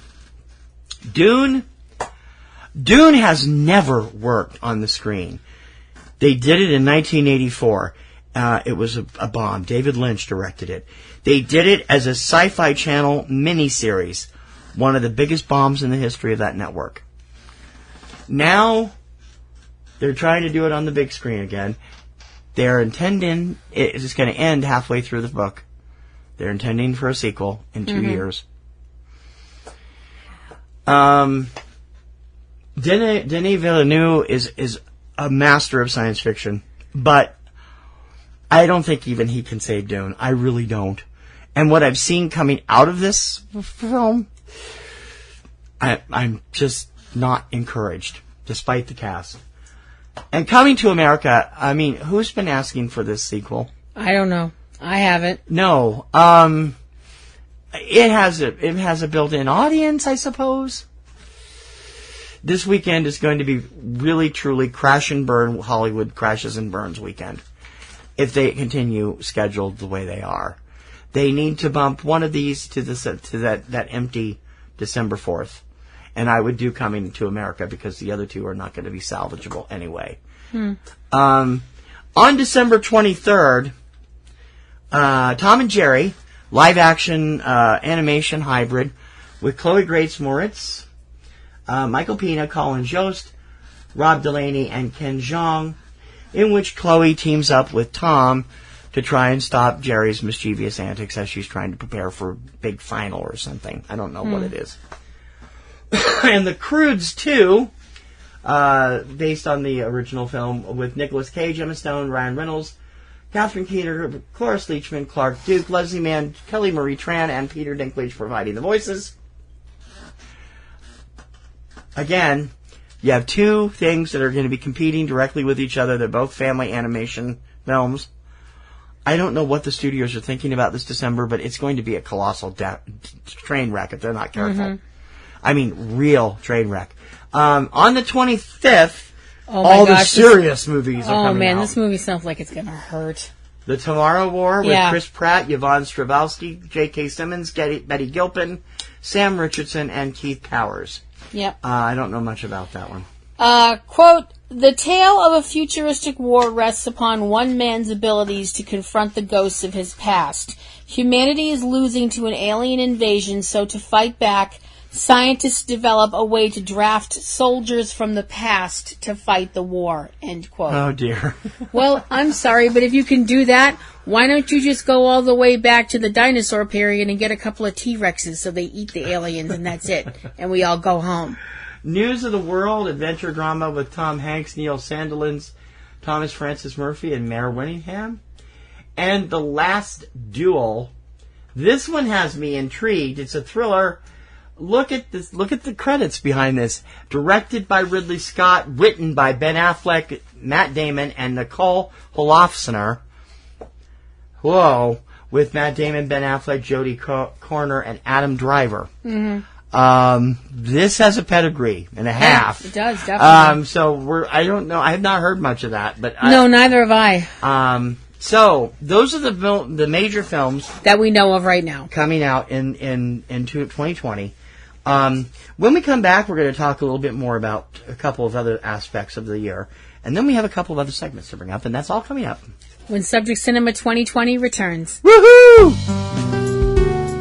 T.C. Kirkham and Kim Brown. Subject Cinema. Want to be a part of Subject Cinema? Then email us. Your ideas, suggestions, and comments keep us going. SubjectCinema@PNRNetworks.com.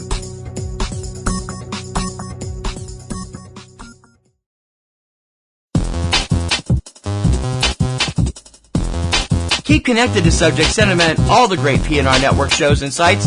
Hook up with us on Facebook. Facebook.com/Popcorn and Roses. That's popcorn, the letter N, roses.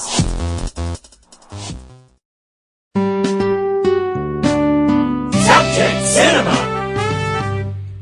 Welcome back to Subject Cinema. I'm T.C. Kirkham. Hi, I'm Kim Brown. We've just gone over the big list of stuff from this year. As I said, I think that this is going to be... People are always like, oh, it's behind the previous year. Oh, woe is me. Oh, the box office is down. Oh, no. Why are people turning to streaming services?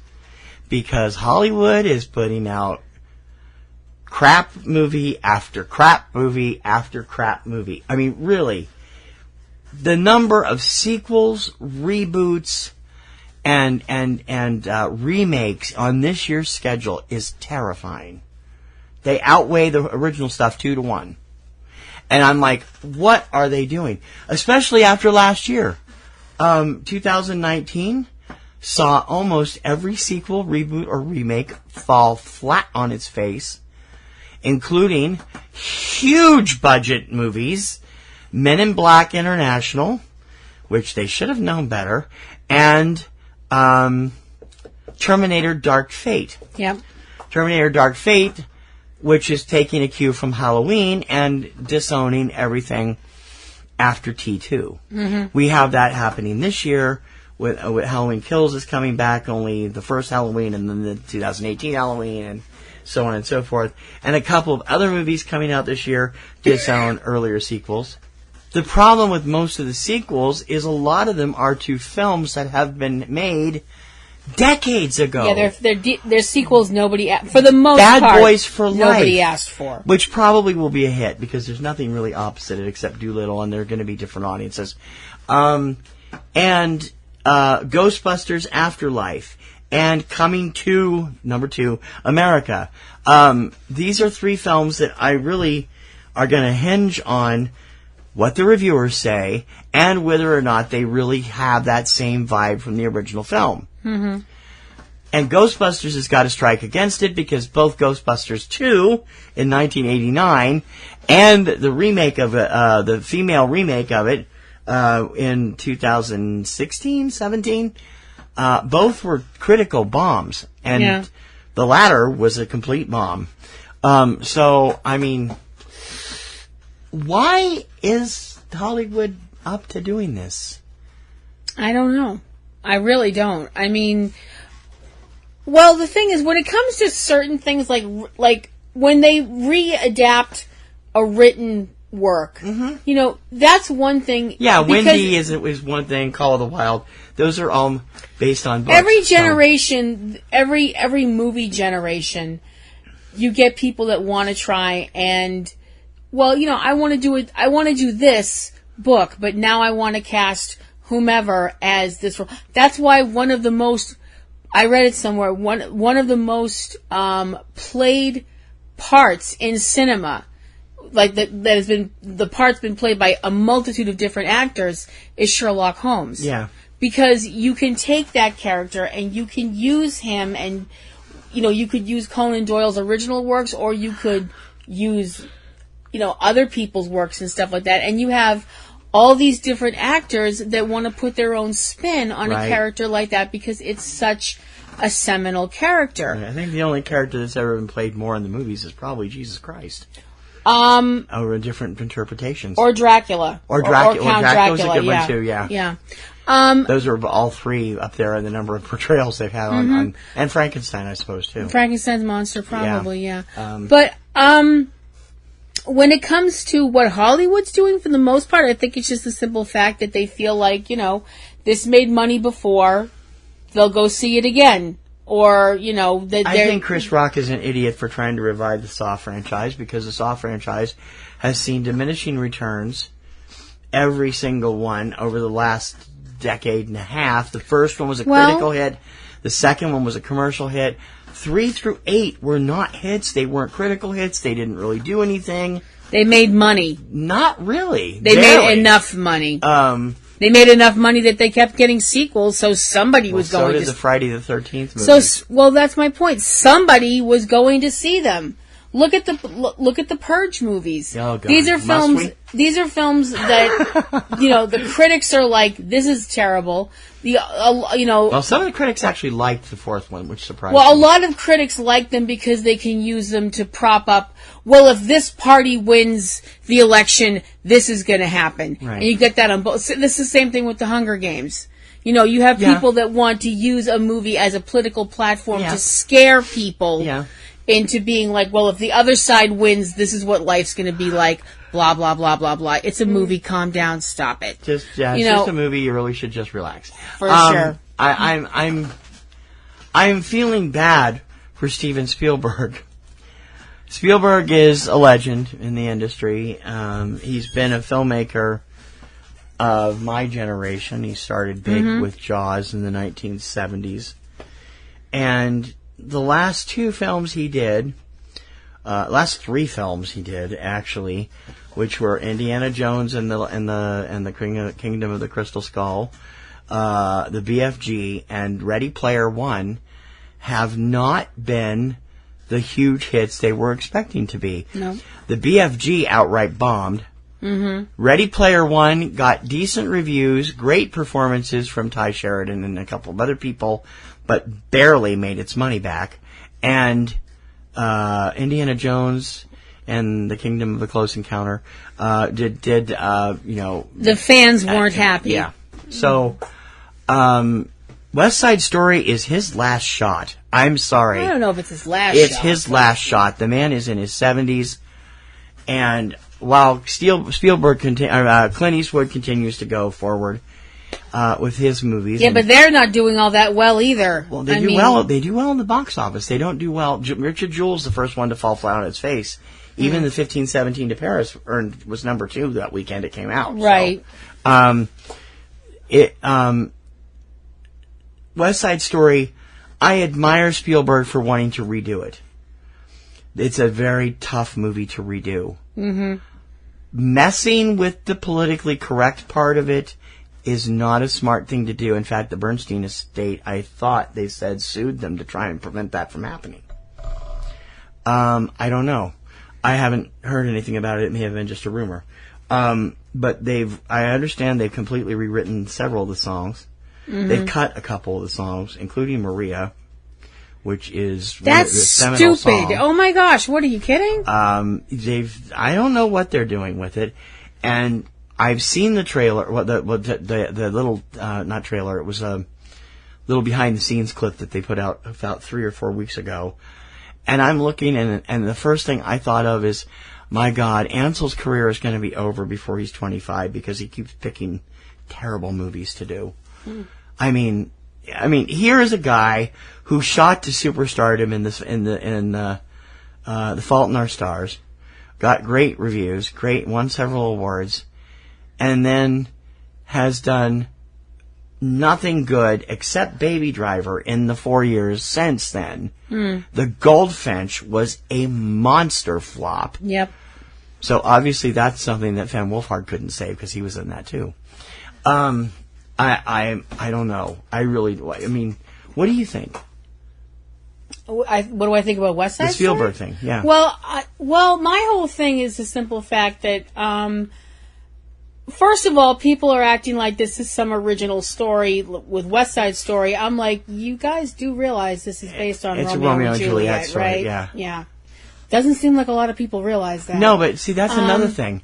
Romeo and Juliet has already been remade to great success in the 90s by Baz Luhrmann with Leonardo DiCaprio and Claire Danes. Right. Why did they... I mean, that was a complete reimagining of the film. It was a reimagining... Yeah, it was a Ow. I'm sorry, bang my hand. It was a reimagining of the film... I'm sorry, that's the wrong one. The story. The film was a reimagining of the setting. The dialogue was all Shakespeare. Was the Shakespearean dialogue. Yeah. I hate Romeo and Juliet. I liked Baz Luhrmann's interpretation. So that's... But see, that's my example of what I was going back to, is the whole idea that, I mean, Shakespeare's stuff has been done over and over and over and over and over and over and over and over and over. Tack 50 more overs on there. And some of it's good and some of it's bad. Right. Because they're plays. Right. And plays are meant to be viewed. And a movie is just a play on screen, right. On a celluloid screen. Okay, that's, fine. Where are you going? But my point is, that's an example of, well, I want to do this, but because I live in this time and I have this actor available, it's going to be different from when it was done way back whenever and this actor was available. Right. So I don't have as big. So why don't they just completely rewrite West Side Story then, instead of just revising the original stuff? It seems to me like a recipe for disaster. What? Yeah. To be honest, well, for one thing, from what I can remember of West Side Story, the portrayal of the Latino gang was not flattering. The Latino gang, the Puerto Ricans. They were Puerto Ricans. Yeah. I should say it that way. You're correct. Sorry. And well, neither were the Jets. They were the Italian gang. Yeah. So well, nobody came off looking good, no. But still. I'm just kind of like, I don't know. My gut is telling me this is going to be one of the most expensive flops in history. And then to cut out a song like Maria, which is something that rumored to cut out. Rumored, Yeah. I don't know. It's weird. I think it's a strange idea, to be really honest with you. It is. What do you guys think about 2020? What are you looking forward to seeing? Is there anything that you didn't hear on this list that you're wondering where it is? We can try to find out for you. Let us know. Write us at subjectcinema@PNRNetworks.com. Remember, we are the reason films were invented. We're the audience. This is Subject Cinema. Want to listen to Subject Cinema on the go? Check out Stitcher. You can access all the latest episodes right from iPhone or Android. Check it out. Click on the Stitcher logo on our sidebar or go to Stitcher.com and search for your favorite PNR Network show. Get started today. We're the podcast version of your office water cooler. This is Subject Cinema. Hey, kids! Look what's back! It's Bonehead of the Week. We haven't done one of these in a long time. Nope. And it is back as part of Subject Cinema 2020. Mm-hmm. And this year it goes to the Sci-Fi Channel. Right yeah, now. I don't really understand what they're doing with this. They're making a Chucky TV series. Why are they making a Chucky TV series? I don't know. Another reboot that bombed. Child's Play, another big, colossal bomb. Despite Mark Hamill's involvement as the voice of Chucky. Yeah. I mean, really? They've been developing it for a year. I guess it was announced at last year's TCA. I mean, oh god. In the series, which is titled Chucky, a vintage Chucky doll turns up in a suburban yard sale. An idyllic American town is thrown into chaos as a series of horrifying murders began to expose the town's hypocrisies and secrets. The arrival of enemies and allies from Chucky's past threatens to expose the truth behind the killings, as well as the demon doll's untold origins as a seemingly ordinary child who somehow became this notorious monster. Yeah, that's all from the sci-fi page. Yeah, I'm sorry. Really? I'm just kind of like, oh gosh, why? Well, to be honest, I don't know why. I mean, a lot of you are not old enough to remember when Friday the 13th, the series, was a thing, or Poltergeist, the Legacy. So the whole idea of making a television show with the title from a horror movie that has exactly nothing to do. Well, this one still was. Chucky the doll will still be the center of the figure. That is a difference with this. They are actually, having Chucky be part of it. So that's nice that it's actually tied in without something just like the title. But I don't get it. I'm really confused. Well, it's the same way that USA turned The Purge into a television series. Yeah. And second, like mini-series type things, like event series, they call them. Yeah. And it's like, okay, alright, whatever. And every time I see a commercial for that, I want to dunk in a bottle of Purell. A human-sized bottle of Purell, because it just makes me feel so uncomfortable. So to the Sci-Fi Channel, they gave it a straight-to-series order, not even asking for a pilot. They're committing to the series without even seeing anything on it. Mm-hmm. Oh, I smell bomb. I really smell bomb. And Krypton only lasted 2 seasons. Okay. Sci-Fi Channel, that is why you get the first one of these in ages. You are this week's Bonehead of the Week.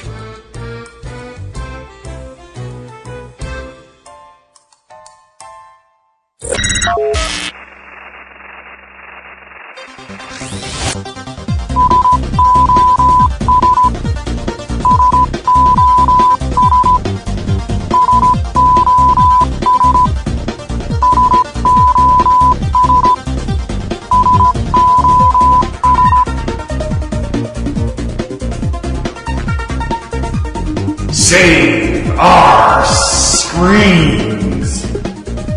Man, we just got all kinds of nostalgic things going on today. Save Our Screens is actually asking you for your help, not on something that's saved, but something that's trying to expand. Came to our attention from R.D. Reynolds of the WrestleCrap website and video page on YouTube. He is asking his fans to contribute to the attempt for the Skyline Drive-In in Shelbyville, Indiana, to expand to 2 screens. If drive-ins these days get just 1 screen, they often get stuck showing the same movies for weeks on end, and that's no fun for the locals. So they want to add a second screen, so they'll have a choice to do it. There's 20 more days left. They've made 8% of their goal. We were happy to donate a little bit today, and we're asking you guys to do the same thing. The Skyline's been in operation since 1950 and has survived as one of the just barely over 300 drive-ins left in America, and adding a second screen will give them the opportunity to do so much more. So please take a moment, check out the link to their Indiegogo page on our show notes, and go over and donate. These guys are really great. We actually had some interaction with them a couple of years ago when we did our drive-in summer. And we hope that you will support them in their effort to expand. Your donations are welcome. There are also a number of perks you can get. If you live in the area, you can sign up for a season pass for 1 or 2 people for $100 or $175. You can get T-shirts and hoodies for $25 or $50. It's a great deal, and we hope that you'll help out the Skyline Drive-In Theater in Shelbyville, Indiana, as they try to expand to 2 cinemas to allow a better movie experience for the drive-in goers in Indiana. And that is Save Our Screens for this week.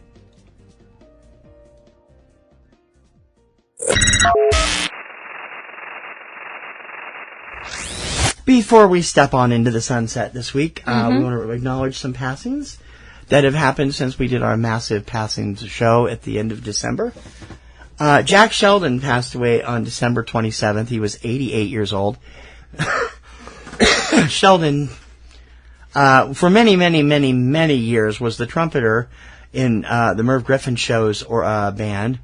But he's best known for that wacky, gravelly voice and his 2 contributions to Schoolhouse Rock, I'm Just a Bill, and Conjunction Junction.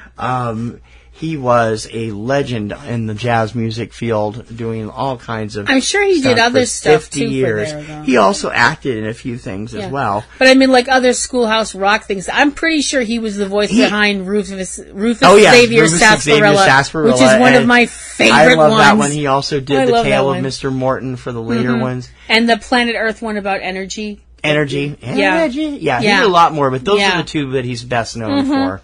I love Rufus Xavier Sarsaparilla, and I had to bring that up. Yeah.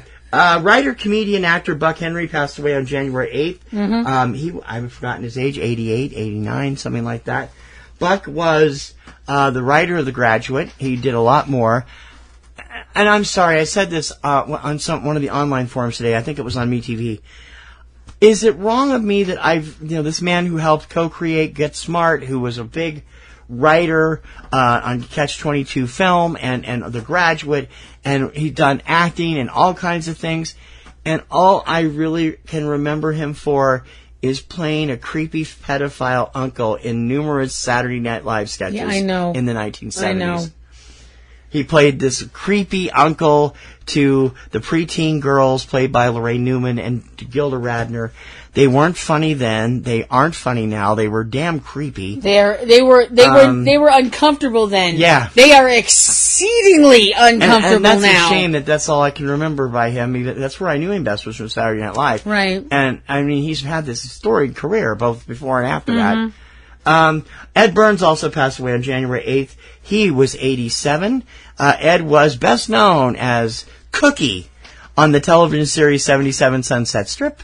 He also had roles in a number of other television shows over the years. But the people who are film buffs might remember him as the American Bandstand-esque host from the high school dance segment. National Bandstand, it was called. Yeah, in Greece. Yeah. He was also wasn't he not? One of his later films that we saw him in was that Brian De Palma early thing, that Wicked. Yeah. He was in that too, in Anamorphic Duovision. Split Screen. I'm sorry. That was not planned, Which actually has a really good review from Leonard Maltin in his book. It gets like 3.5 stars. We've still never seen it. We've still been meaning to. And was actually also the subject of a novelty song back in the day called Cookie Cookie Lend Me Your Comb, which he had a #1 hit with Connie Stevens, who was his co-star on that show. Yep. And Neil Peart from the band Rush passed away on January 10th. He was 67. No cause was given. Neil was a pioneer in the rock music, progressive rock scene in the 70s and 80s as Rush's longtime drummer. So many drummers of the grunge era and beyond have cited Neil as one of their inspirations.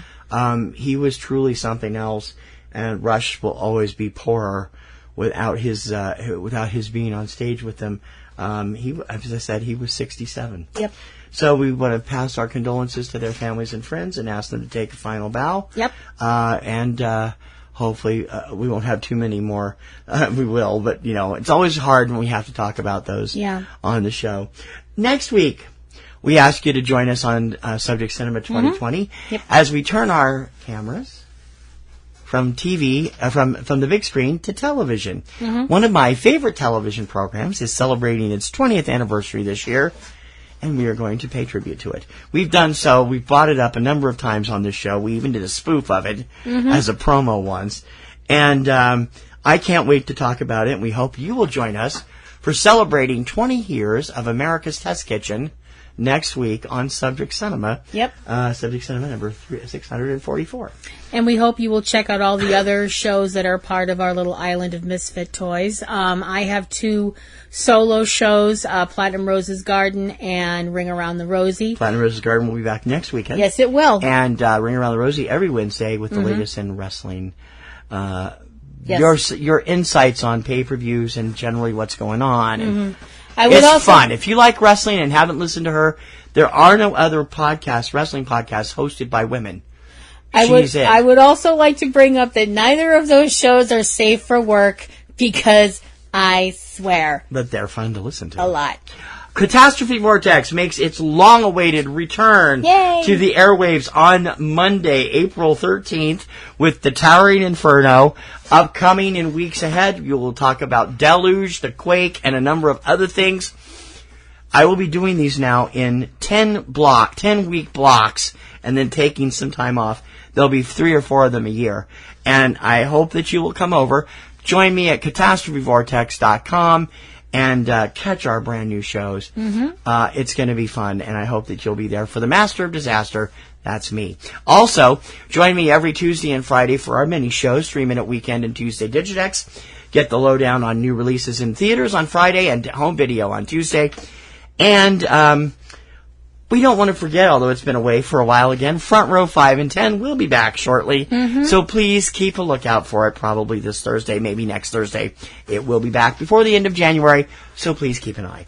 And don't forget Cavebabble with Eric and Valerie Lyon, and the upcoming podcast, The Nerd Grotto, with Anthony Lamberti, which will make its debut later this month. If you would like to check out our patron circle, we would really appreciate it if you do that. If you have some extra coinage, you can toss it our way. Even if you don't, it's only $5 a month as opposed to $5 a day for your coffee or your latte or your soda. One $5 donation each month. We need 150 memberships to break even with our monthly expenses. We desperately want you guys to come on board, and we promise we're going to make it worthy for you. We have all kinds of plans going, including a brand new interactive service we're going to introduce in the next couple of weeks as soon as I finish the site, and a lot more.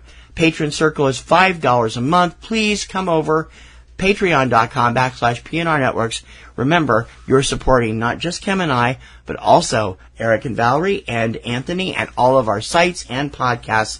We need your help to continue the war of roots podcasters versus procasters. If you would like to follow us on Twitter, you can follow me at PlatinumRoseL at Twitter.com. And I'm at eCinemaOne and eCinemaBoston and TKR Online for the music stuff from the Kirkham Report. And I think that's it. I think it is too. Let's move on out of here.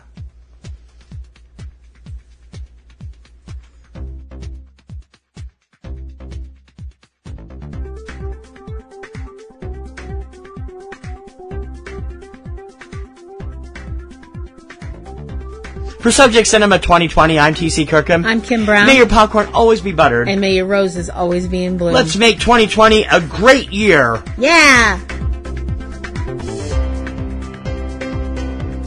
You have been listening to Subject Cinema with hosts T.C. Kirkham and Kim Brown.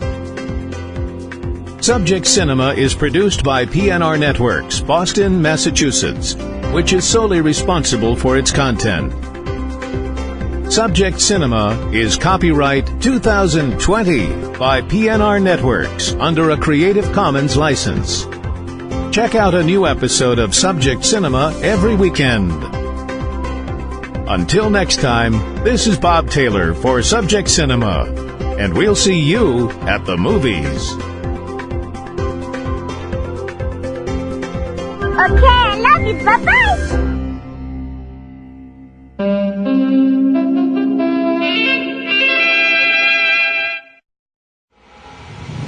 15 years, blowing the doors off the competition.